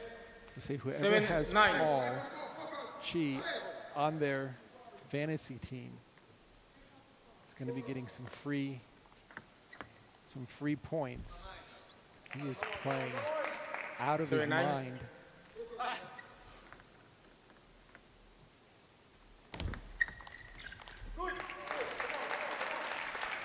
Just so folks know at home, that was a very intentional attempt by Sean O'Neill to jinx Paul Chi. Both Sean O'Neill and Matt Hetherington have, I'll say, a Lachine on their fantasy teams. They don't have Chi. So I'm just... You got to try everything. Got to be transparent for our viewers. You have an agenda here that you are pushing. Well, also, Lachine is absolutely one of my favorite players. And in 9-9. addition to being a true ambassador of the sport, I love the shape of his paddle. You've hit with his paddle a few times, or the replica of his paddle, right? Well, I'm actually using the same one. Yeah. Yeah, so I need to get a picture of him. And we'll show our cyber-shaped paddles. 9-9. Chi taking his time on the serve preparation. Lachine had enough and walked away. And then he errs on the serve. And it was a great choice. Execution lacking. 9-10. Went for the quick down the line, and you could see Lachine was backtracking. 10-all. Wow. Golden point. Lachine will serve. After all we have seen in this second game, feels appropriate that it's now 10-all. 10-10. Advantage has to be for Lachine here. He's got the serve. Just going to try to keep it short and low. Get that first spin on the table. Get ready for an epic celly if Chi wins it. And he does! 11-10. Paul Chi has taken 2 straight games from Lachine. It's an upset, without question. And we still got one more game to go. Will Chi complete the shocking sweep in the Shockers home arena?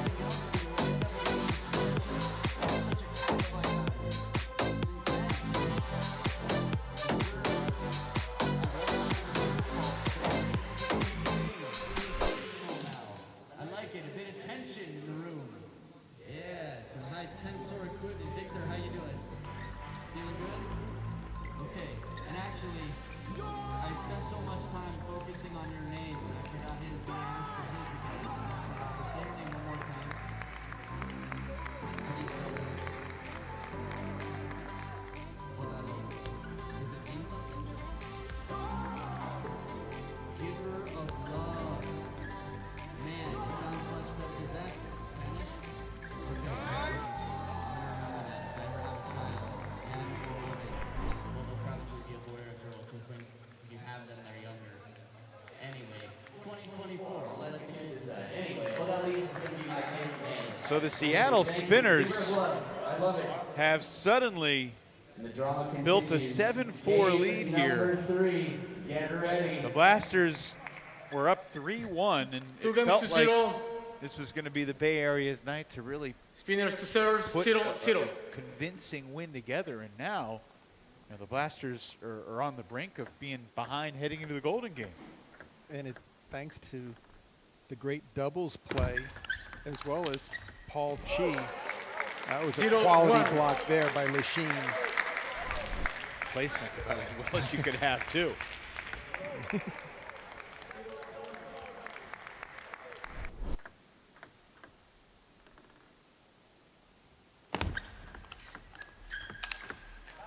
Two nothing. Again.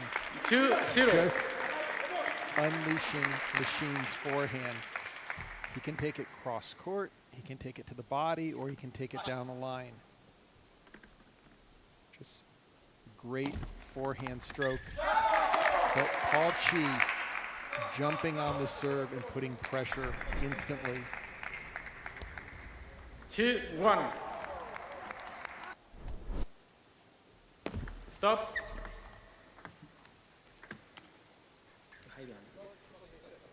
No, insieme.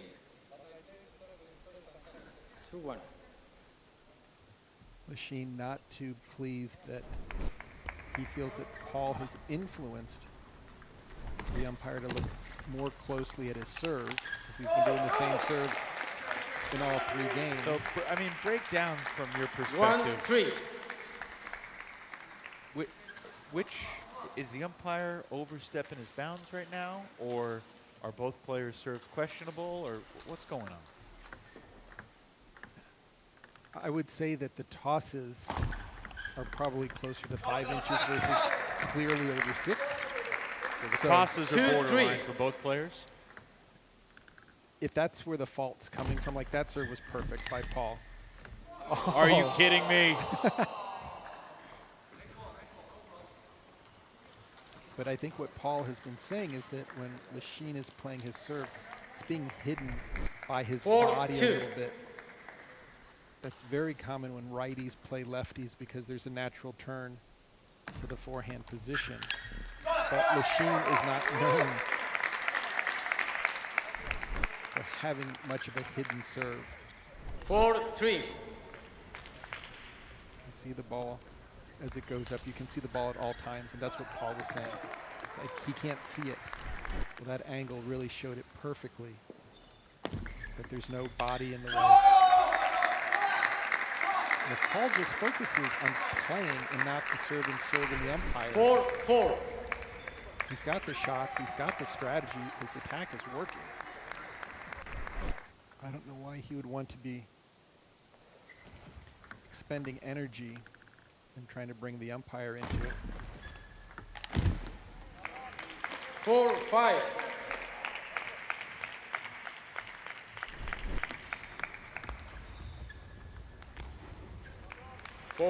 Just stewing a little bit from when the umpire called it on him. Exactly. No, it was a reaction to thinking he lost a point. Just remember, he was given a warning, so it wasn't like he realized he needed to make a subtle adjustment.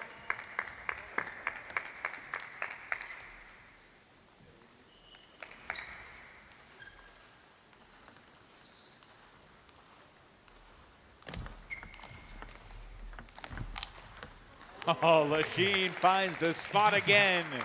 So if you're going to take a big shot, you better be able to cover the return. 6-5. Lachine had no difficulty tracking it down and playing to the open court. Touching it to the right spot.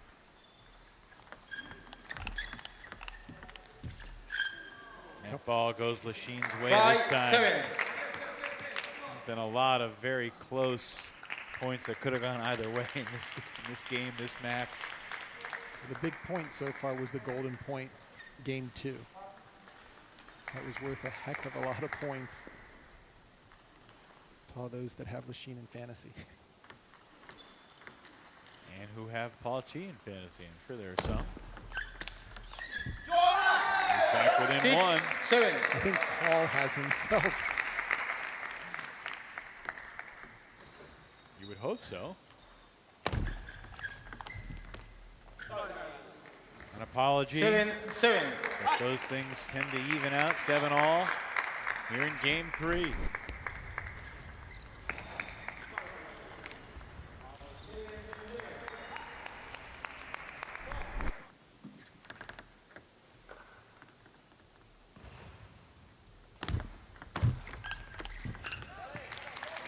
Paul Chi was just 3-12 in singles matches coming into this weekend.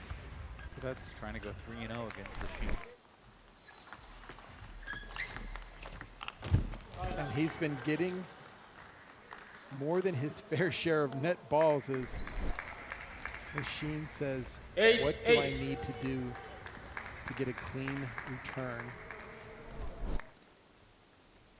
Paul Chi with a sweep would clinch the lead going into the Golden Game for the Spinners. Amazing.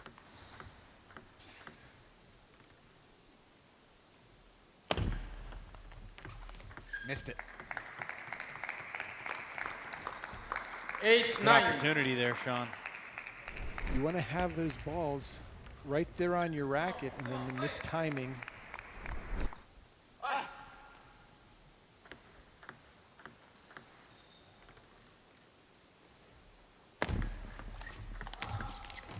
Nine all. Again, both players finding a lot of open court out to Nine, the forehand nine. side. They both like to step around their backhand corner. This time Paul able to play the wide forehand. Should be advantage Lachine right now. He's got 2 serves at 9 all.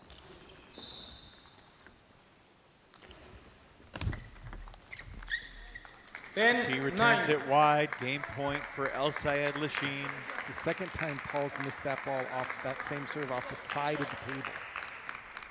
A lot of side spin, a little bit of top spin. 11, Game 9. 3 goes to One the game to Egyptian. two. 11-9 for Lachine. He salvages 1 out of 3. Still an impressive performance from Paul Chi. And a spicy showdown. Chi wins the first 2 games, including 1 golden point, but Lachine salvages 1. The Blasters are still alive. Jinbao Ma could sweep and give Bay Area the lead heading into the Golden Game, but the pressure is on for sure. We'll chat with Paul Chi in just a moment. Anything on your mind? No. But really? No. You're hungry. Do we have a concession stand here? We do. Yeah, there was a big popcorn situation. You only have 2 matches left. Well, that's one way to look at it. Or we have 2 matches left, so if I get a bucket of popcorn... Paul Chi has put the headset on. Paul, congratulations. El Sayed Lachine has had a great career. He's been a great player this year. Yeah. What was your mindset going into this match? Actually, like, I just try to find every point. Yeah, just I have experience play with him last time. So I think when I kind of get ready for every ball, kind of have a fight. Yeah. It felt like you were celebrating big after every point you got. Was that part of your mindset too, to bring the energy? Yeah, bring a lot of motivation, and still, when every ball's it's hard for me, so I have to cheer and give me cheers up. Yeah. What has been the team's mindset coming into this weekend, the final match of Western Conference, knowing that you're currently in 4th? Have you talked as a group what each one of you should be doing? Because clearly the way you played that match was perfect, but has the team been saying, how are you going to manage the trailing of the other 3 teams? Yeah, sure. Actually, we're not satisfied with the result before, and we still think we have a chance to give a fight. And then, still, Coach Luba said, oh, you still have a chance. You just fight for us, fight for the Seattle. Before we let you go, can you just tell us what it's like to have a fault called on you and what your discussions with the umpire were about? Yeah, umpire said I toast ball is not straight enough, so I changed. But still, I lost that point directly. And Lachine serve is I couldn't read it. It's it's so tricky serve. When I give the C ball, the ball's gone. It's no chance. Interesting. Appreciate you sharing the perspective. Congrats on getting 2 points for your team. You. We'll see you in the Golden Game, Paul. Okay, thank you. Thank you. Yeah.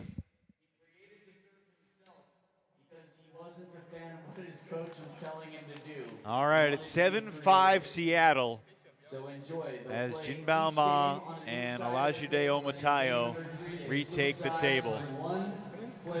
Ma defeated Omatayo 3-0 the last time they played, but 2 of the 3 games were razor-thin margins, one 11-10, the other 11-9, and then there was an 11-5 mixed in there too. Of course, that was after Omatayo was up 10-4 and just basically had cruising a meltdown. Probably would have lost 12-10 in normal table tennis, but thank God it was a golden point. But it seems like after the doubles performance against Lily Zhang and Tao Wen-Zhang, Omatayo has really gotten his groove on, is ready for action.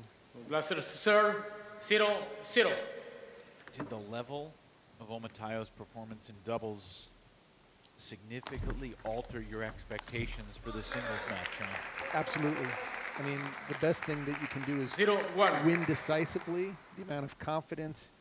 Omatayo's moving his feet so well, and he has something to prove. He wants to make sure that everyone knows that that last sweep against Ma Jianbao was not normal business.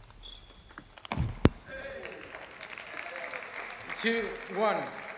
We've seen a lot of players have what seem to be easy shots and just mistime them. Whether it catches the top of the net. 2-2.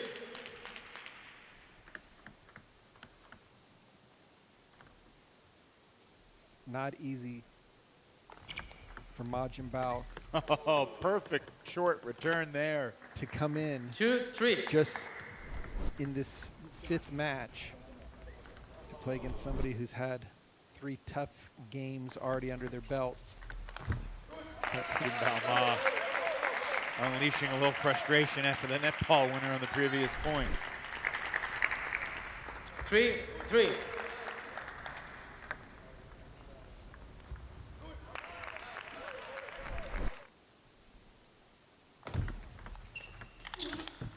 That's a great backhand by Omatayo. 4-3. Both players delivering some bombs here in this 5th match.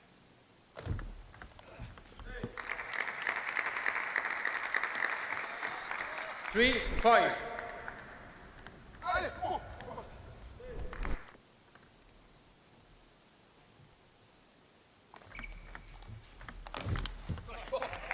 Four, 5.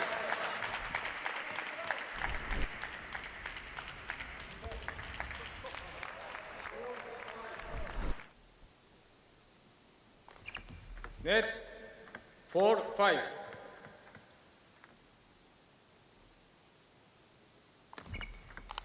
Oh, what a return from Omatayo. Carbon copy of what we saw in the doubles. Yes, I was just going to say, we've 6-4. seen him pull that shot off in the doubles over the table, just going for a clean winner off the topspin serve. And now he's going for the big forehand. 6-5.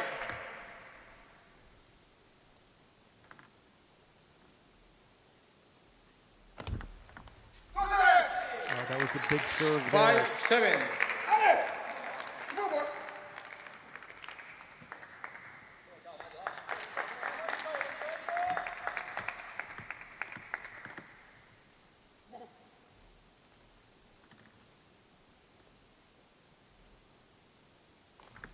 Net 5-7.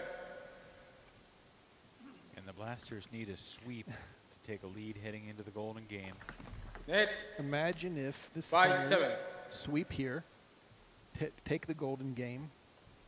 There'd only be a 5-point differential with the top 3 teams,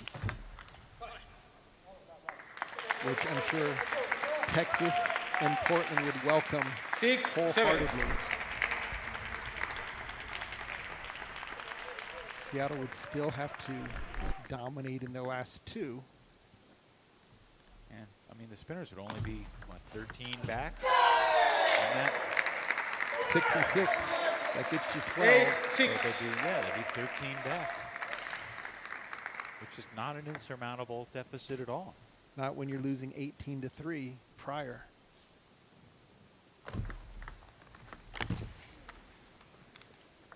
Omatayo is not 7. holding anything back. Both players going for big shots.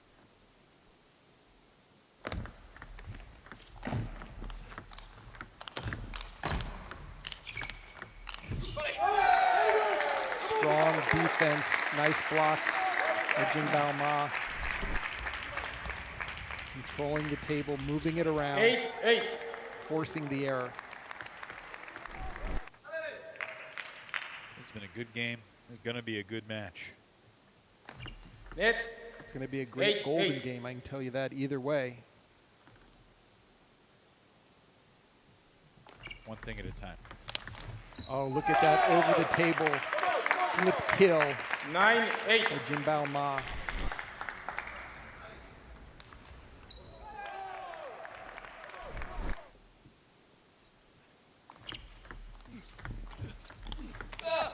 Oh, Jinbao Ma. How did he 8-10. step around that ball? Somehow exit stage left.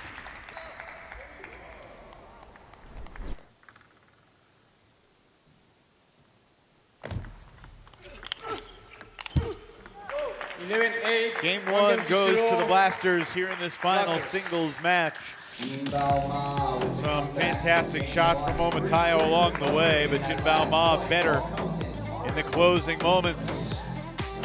Momatayo sending it into the net, and Ma takes game one 11-8 as the battle tightens even more here in Wichita, 7-6. The Spinners cling to the 1-point lead.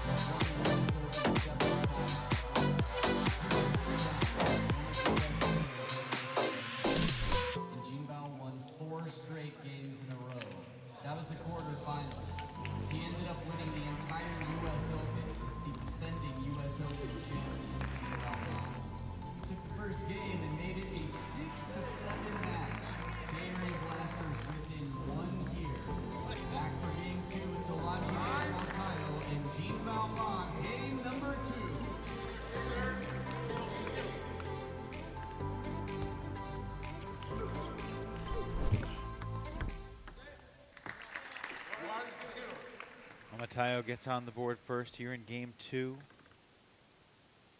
Blasters now 6 points clear of the Smash and the Paddlers in the race at the top of the West Division. Regardless of these next couple of points, the Golden Game is just huge, and Jinbao Ma with a rare, ugly service release. Never got the ball to the paddle.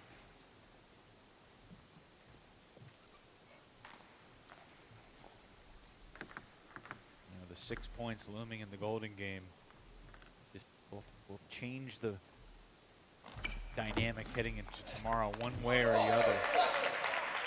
3-1. Even if Jinbao Ma sweeps this match, you know, to give the Blasters an 8-7 lead, it's a 1-point lead going into the Golden Game. I know the team leading heading into the Golden Game has a huge advantage, but either way, you know, it's an 8-point lead heading into tomorrow in the standings, or a 14-point lead. No, I think, Evan, one of the elements of why the teams, even with a 1-point lead, it's how you set up the draw. By leading, you get to see the other side's picks. And you can keep what worked in singles, or you can go for the switcheroo and try to create some mismatches based on styles or players that a 1-2 versus a 3-4 that would never have played all season long, but maybe there's a style issue like Amy Wong saying she's not good against defensive players.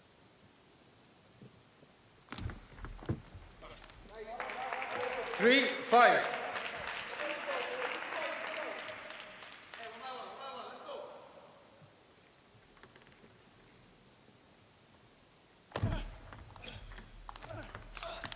What a wicked backhand. 3-6. One of those backhands you just kind of shake your head and it does it again. 3-7. Stay away 7-3. from Jinbao Ma's backhand, because he's taking it in every direction. Power cross court, sticking it down the line, and the forehand over the table. 3.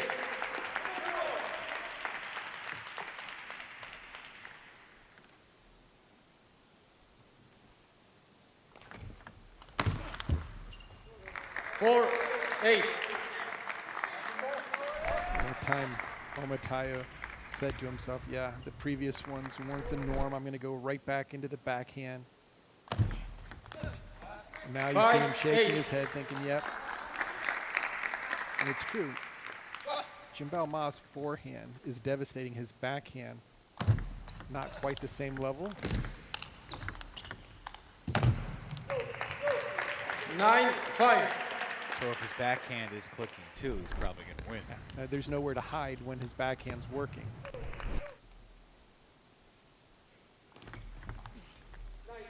Nice.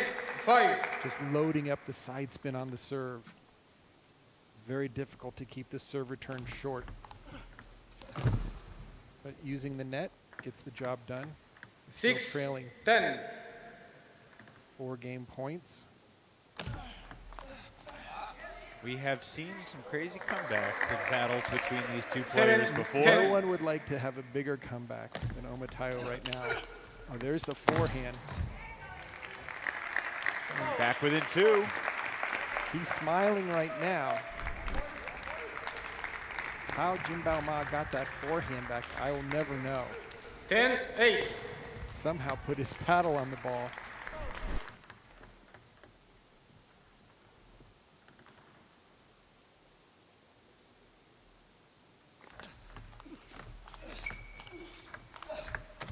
That's game. 0 Blasters. So we got a 7-7 game on the team tally as Jinbao Ma out-duels Olajide Omatayo by identical 11-8 scores in the first 2 games of this singles match. If Ma can complete the sweep, the Blasters will take the lead into the Golden. Omatayo trying to salvage what would be a really gargantuan point for the Spinners. Do not go anywhere.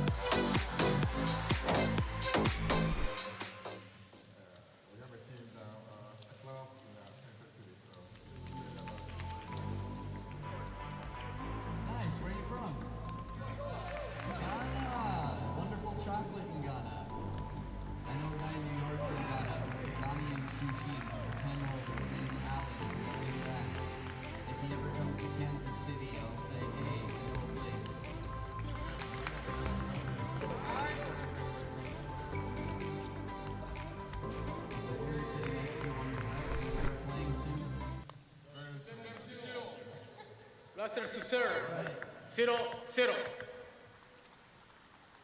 Blasters currently ahead by 7 in the standings. Huge game to 11 right here.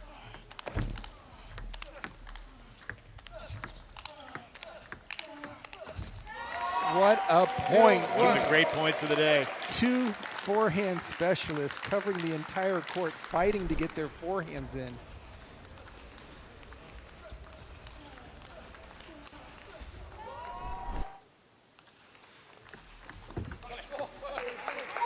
Seems like an appropriate time to remind you of the numbers for the season, Sean, in terms of the significance of the lead going into the Golden game, just so you know what's on the line here.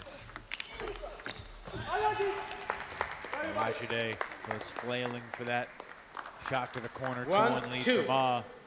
Including earlier tonight, teams with a lead going into the Golden game have won 79.5% of the time. Teams with a 1-0 lead entering the Golden game. We've seen 24 Golden games this year that have started with a team up or down 1-0. The team with a 1-0 lead has won 75% of the time. They're 18-6. So you're saying that the losing team still has a chance? Sure, they got a chance. 3-2. I think it's surprising for folks to hear how big a difference that 1-point lead is. Far greater than you might expect. 3-3.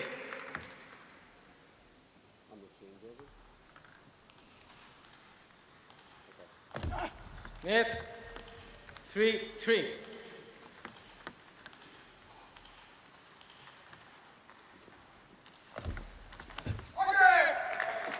Kyle back in front, 4-3.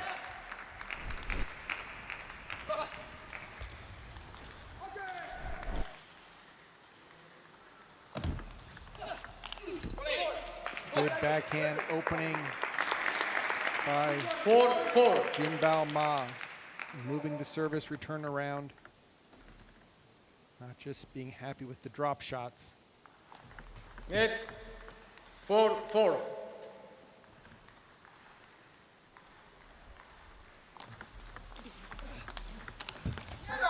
4-5.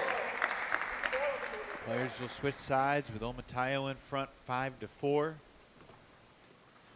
Major League Table Tennis Championship Weekend, April 26th and 27th at Loyola University of Chicago. MLTT.com/tickets. Join us in the Windy City.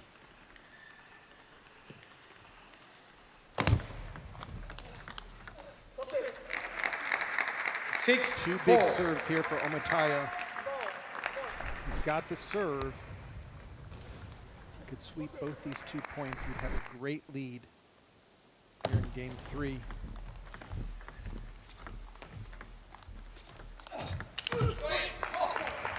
Six, 5. Jinbao Ma. Different thought on that last point. Net 6-5. Net 6-5.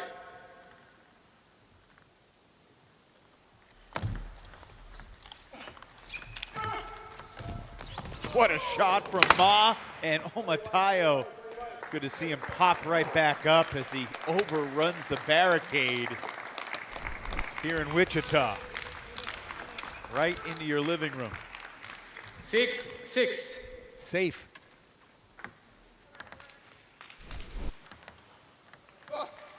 That's been about the third time that Jinbao Ma has found that wide open forehand after a strong step around. There, once again, every time he goes to the forehand, that ball gets returned with pace cross court for the winner.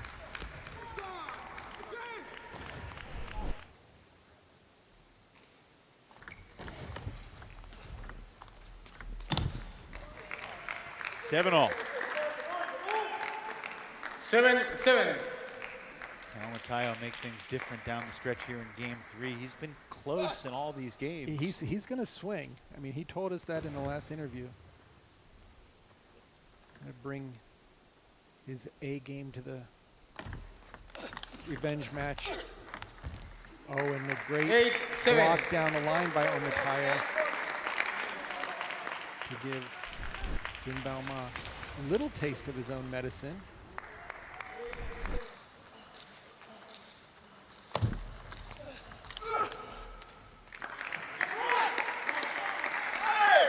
Seven, 9. Staying super focused, Omatayo, 1 point at a time.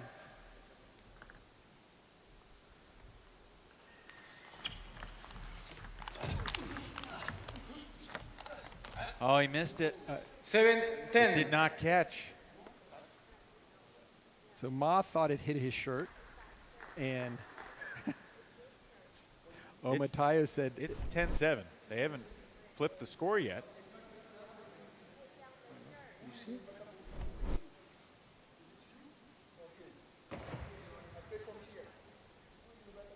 Now they've taken the point off the board.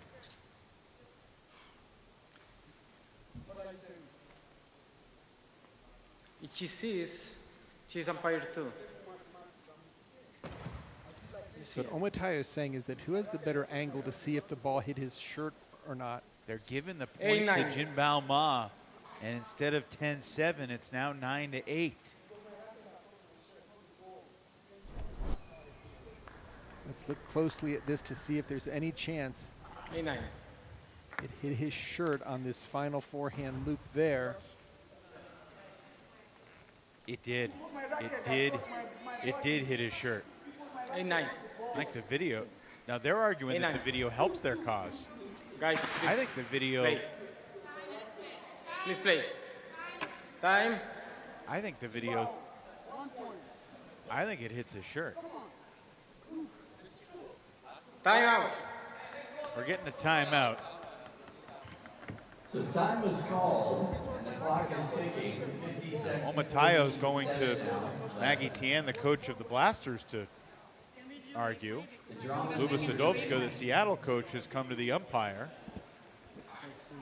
I mean, Sean, Omatayo just said it was my racket that touched my shirt, not the ball.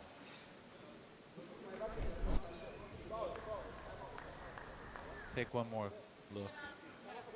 I guess they're wondering why the timeout is on the Bay Area Blasters side of the table, probably. Seattle Spinners called it. Looks like it caught the... I think the ball caught his shirt there. It looked like you could see an indentation of the shirt afterwards. Time. I think the umpire's saying, look, there's no video review, so you're not going to convince me to change the call by pointing out the monitor. So the call has been made. And now it's up to Omatayo to try and refocus. Right. The only thing I would say is that Omatayo is correct. 9-8. His body was shielding the person who called it. It should have been the near side umpire that said it was visible to him and not defer to the person who couldn't see it. Omatayo reminding himself to enjoy the moment. 8 serving 9. 9-all. 9-9. Yeah, that's a good point, though, about which umpire made the call. Because how would Kesnovich see that? Jim Bauma has the momentum. 9-10. Omatayo not done yet. 9 serving 10. And now it's 10-10. And we have 10-10. A golden point to determine who will have the lead going into the golden game. Golden points! Whoever's had the lead going into the golden game has won almost 80% of the time. Suffice to say, big point here. Jinbaoma takes it to sweep Olajide Omatayo. 11-8, 11-8, 11-10. And the conversation about that call will certainly continue in a game that goes down to the wire like that. Omatayo with a very light hand tap with the umpire. There was no eye contact whatsoever. See if the frustration boils over into the golden game, but it'll be the Blasters who will take the 8-7 lead into the climactic game to 21 of the night. Maggie Tien and Luba Sadovska will battle this out. Maggie running off, forgot something in the car apparently. It's the first 3-0 sweep we've had all day long. If Omatayo had won a single game there, it would have been the first day of the MLTT season all year long that there was no 3-0 sweeps in both matches that day. Always trying to keep track of when we're making history, and the West Division race winds to a close this weekend here in Wichita. This match started with Tao Wen Zhang taking 2 out of 3 over Nikhil Kumar. Then Andrew Sao turned things around for Seattle. The doubles duo of Omatayo and Diaz continued the momentum. It was an impressive performance from Omatayo in particular in that doubles match. Paul Chi with his best performance of the season, earning 2 points against the Arab Lion El Sayed Lachine. But Lachine taking game 3 kept the Blasters alive in terms of leading heading into the golden game, and Jim Bauma was phenomenal today, Sean. Just 3 points in such a great match with Omatayo. Let's figure out what the order going into the golden game is going to be. Blasters will have the 1-0 lead. Seattle coach Luba Sadovska and the Bay Area Blasters coach Maggie Tien, who is MIA at the moment. See the entire Blasters team on the bench, but the Blasters coach has, I mean, this Here has she not comes. happened. Here she comes. And measure the distance. Maggie Tien just came back from a marathon, barely even breathing. Amazing. Not a All right, sweat big 6 drop points on up for her grabs. serve. Let's figure out what the order is going to be. Here's Mimi Bosica. I say put Paul out first, the way he's playing.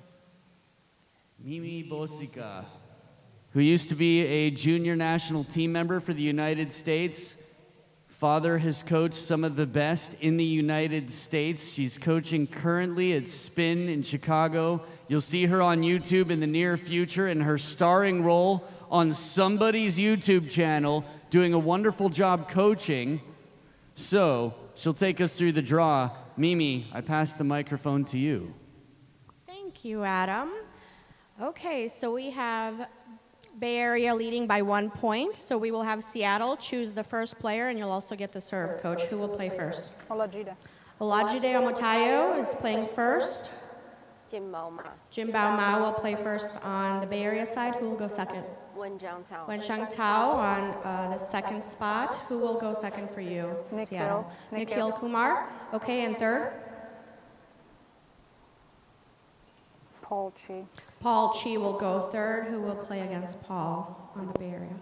Lashi. El Sayed Lasheen will go third and fourth.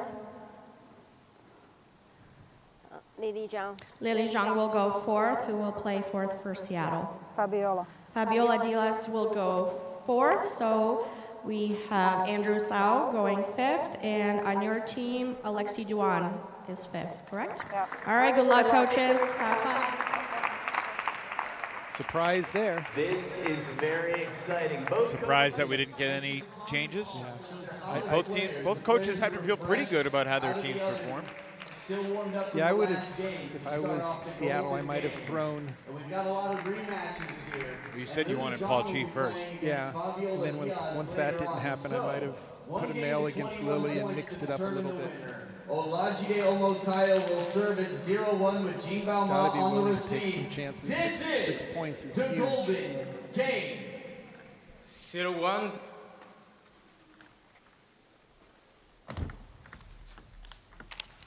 And right now, there's no lead. So stats go out. If Blasters win this game, they have a 14-point lead for first place over Texas and Portland. Or an 8. Right. If they don't win, they'll be only up by 8. And I think you could argue that this is even more important for Seattle. Yes. Well, if Seattle wins, they trail by 19. Otherwise, they're down by 25. Right. Race for that last playoff spot. They got to pass not just one team, but 2 teams. And Jin Bao with the drive. 1-3. 2 out of 3 points for Jin Bao Ma. Nikhil has to step up here. Down 1-3. He had the 2-1 like we saw at the last meeting in Everett. Can he get a break here and go up 3-1?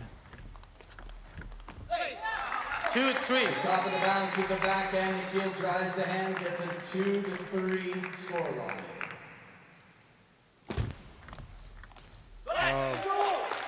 Overplayed that soft backhand opening. 4 serving 2 serves to Tao. Not get enough spin on the ball. 5-2.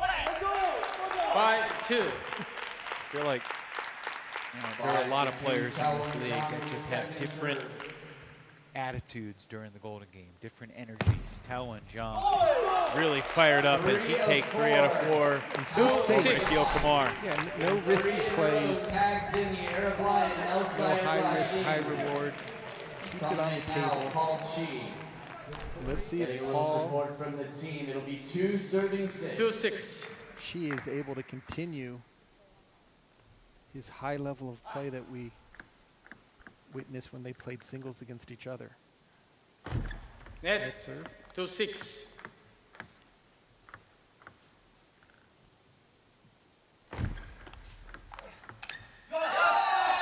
Seatbelt shot across the chest, a bit of side spin as Paul Chi secures the first point.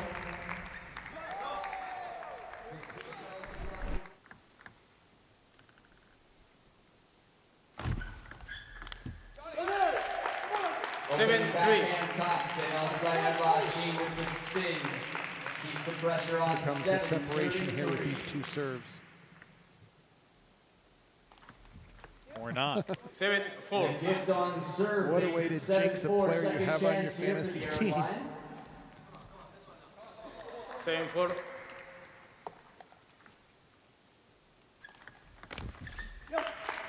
And makes it count. 8-4 lead for Lachine and the Blasters. The service master herself, Fabiola Diaz, with Lily Jung on the receive. I think this for the Blasters is their kind of 4-8. ace in the hole. Lily should win 3 out of the 4. That's a lucky break right there. And yet should often doesn't mean will, especially in golden games where the margins are just throw it up in the air and guess.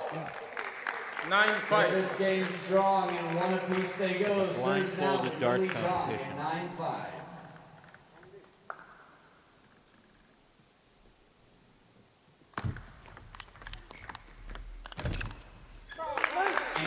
Lily is in position, though, to take 3 out of 4 if she can win that last point on her serve. Yeah, she's got the serve, so anticipate something short and low to the middle.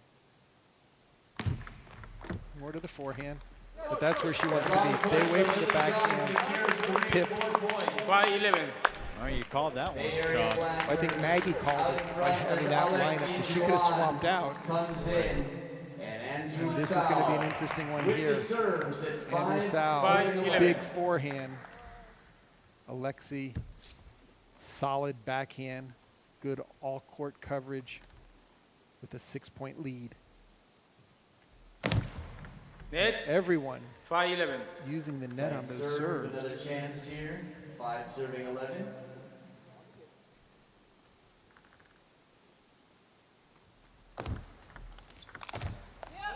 Six, 11. Quick turn. Andrew Tsao getting a 6-point for Seattle Spinners. Second serve to come. Andrew Sal took 2 out of 3 over Alexi Duan earlier in the second singles spot.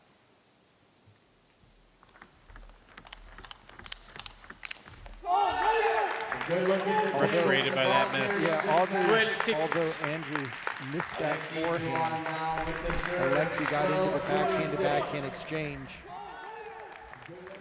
Not easy to transition from backhand-to-backhand to a forehand rip off the bounce. And there's another service error. Wow. 12 serving 7. 2 service errors from the Blasters here in the Golden Game. We had one in the Golden Game with the Paddlers as well, with Tyrese Knight towards the end of the match. That was in a bigger spot. A little bit of a margin to work with, but Sal takes 3 out of 4. That's what Andrew said. He was going to be consistent. Wasn't going to go for as many big shots. Back to the top of the order for Ma and Omatayo. Ma took 2 out of 3 earlier. Won 3 straight games. Controversial fashion in the third against Omatayo. And that time, Omatayo re-looping from the forehand side. Jinbao Ma has done a great job of defending on the forehand side. That time you could see Omatayo saying, why am I going to his forehand? Just stay on the backhand side. You can't exploit my wide forehand opening. Just staying there on the backhand. Right afterwards, he looked around and said, why didn't I do this for the last match?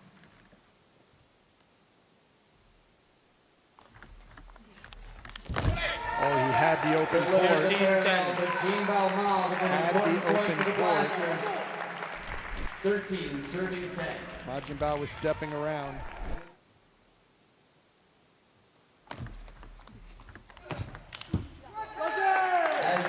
So Ma wins both points on his serve to keep the margin at 4. We will not see Ma and Omatayo again tonight unless the score is 20 all. And again, the opportunity for Nikhil to help his team. He's just serving trailing long. Kao and Jung the first attack. 10 serving 15.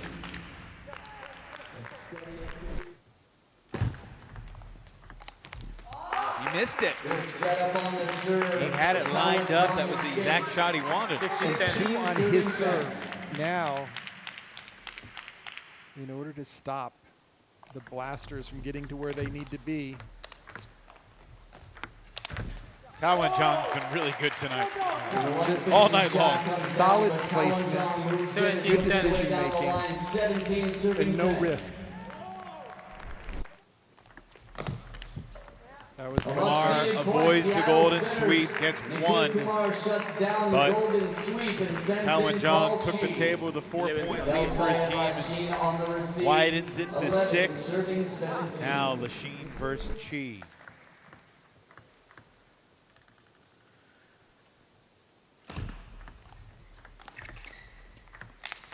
And he missed it. How did he miss that ball?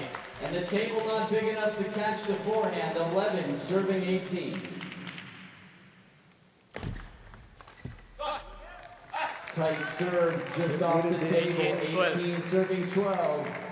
17-14 had he made that high ball.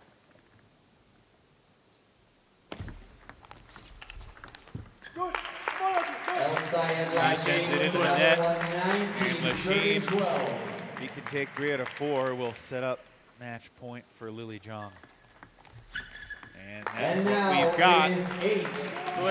John versus Diaz. Fabi Diaz needs a golden sweep to keep her team alive. And for the spinners, Fabiola Diaz to serve at 12-20. She knows how tough a task this is, but all you can do is play 1 point at a time and see what happens. My guess is we're going to see some deep serves out of this. There's 1. Service game strong. Outright service point for Fabiola Diaz. 13 serving 20.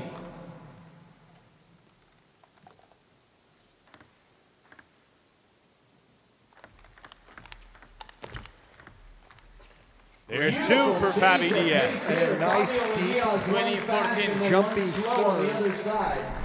Just had Lily off the table, chopping and blocking. Golden game and team match points left. Lily Jong with the serve. Still match point for the Blasters. And that will end it. It was a dicey night for the Blasters for much of the evening, but they do escape with a 14-7 win. And the Blasters will have a 14-point lead over the Smash and the Paddlers in the standings heading into Saturday. It's not easy. The rest of the weekend should only get easier. That said, it will be a very steep incline for Seattle Spinners. Remember, the top 2 teams in this weekend that come out on top from this division will qualify. So the Blasters, Sean, were not dominant tonight as I think we expected them to be, considering they beat Seattle 18-3 the last time, considering the lineup was so similar. You know, Tawen Jong got them off to a good start. Seattle deserves a lot of credit for the way they battled. But Jinbao Ma earns that lead going into the Golden Game. And again, we show how important that 1-point advantage is. If you don't already have your favorite team shirt, stop by the merch booth, the merchandise booth, and pick up There's the standings, 213 for the Blasters, 199 as the Smash and Paddlers are tied for second. With 2 days left in the season, Maggie Tian, the coach of the Blasters, joins us. Maggie, that was an intense roller coaster of an evening for your team, and yet you get the win, and a pretty convincing win, 14-7. What are your thoughts on your team's performance and what it means for the West Division picture? Well, I think it was the first match. Tao was prepared well, and then he getting good started, but after that we didn't ready for their fight for the shape. And then we're not like ready for that. Like you can see, like second match and doubles, and first match we all like leading, and then they came back. They fight like very hard, so we are not prepared for that. So which team going into Saturday and Sunday, the Paddlers or Texas, are you more worried about? Well, for us, like both, we need to prepare well. But doesn't matter for the position or score. We should try our best. What will your message be to the team going into these final couple days of the regular season? We hope, but well, I hope we can make it like one step by step tomorrow, and after tomorrow, we hope we will get it there. What was your perspective on the controversial call that happened between Ma and Omatayo in that last singles match? Well, be honestly, I thought he hit the ball on the shirt, but well, for me, if umpires say that, we need to respect. Even if for example, even Jinbao or the guy the hit ball on the shirt, so if like umpires say that, so we need to respect for that. All righty. Well, we appreciate your perspective. Congratulations on a win tonight. It certainly looked tenuous in some moments, but you get to go to sleep happy, and we'll see you tomorrow. The Portland Paddlers will be ready for you, I'm sure. Thank you so much. Thank you, Maggie. We'll get ready. Yeah.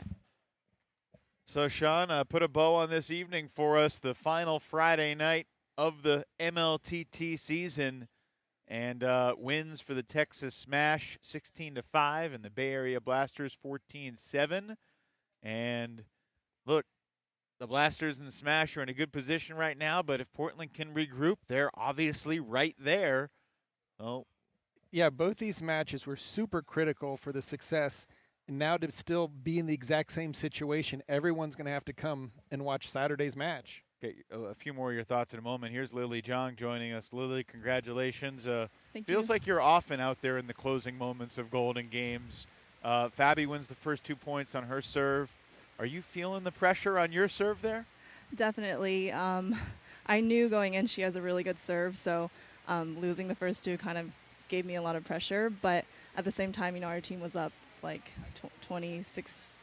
I was 20-something at that 14. point. 2014. So I knew that I could still count on my teammates to back me up. So, yeah. Have you been feeling more and more comfortable in the Golden Game and also in Golden Points? Actually, you haven't played singles in a while since Pleasanton, but True. Going into the Golden Game, is there a little bit more of a sense of get some rhythm, find out what's working versus, I know when we interviewed everyone the first week, it was like, stay away from the Golden Game. I don't want to be there. Yeah, I think with experience and with playing more and more matches, I definitely get a bit more used to it. It's still, like, I would say just as nerve-wracking, but at least now I'm not, like, blacking out. At least I'm a little bit more clear. And let me ask you, in the doubles, have you ever seen two shots as hard that were hit by Omatayo at the end? I mean, those were just like complete missiles. I've never seen anyone take a full swing on short balls. Yeah. I was like, I think because I knew he was going to go full swing, so I was like so nervous. I was trying to serve as short as I could, but I think sometimes the more nervous you are, the harder it is to control. So the second one popped up, I was like, oh no, it's over. It's gone. Yeah. Lily, we congratulate you and your team on the win tonight, and look forward to seeing you tomorrow. Thanks so much. Thank you. That's Lily Zhang. All right, Sean, we're going to take one final look at the standings. The Blasters, 14 points clear. The Smash and the Paddlers. Bay Area has not clinched anything yet, but they're in a pretty good spot. The Smash and the Paddlers, 2 teams for 1 spot. It feels like heading into the final 2 days of the season. Well, yeah, I think what's going to come down is really how the Spinners, are they going to be a spoiler and put the pressure on each of their 2 remaining opponents, or will both teams try to get some extra points from the Spinners to go ahead and join the Blasters into the playoffs in Chicago? Well, Portland versus the Bay Area tomorrow. We know that Jonathan McDonald, who didn't play today, and Sonora Silva, who didn't play today, will both be in action. Those are 2 of the stronger CD players for their respective teams, obviously. Seattle taking on Texas tomorrow. We'll see Jay Hagberg for the first time.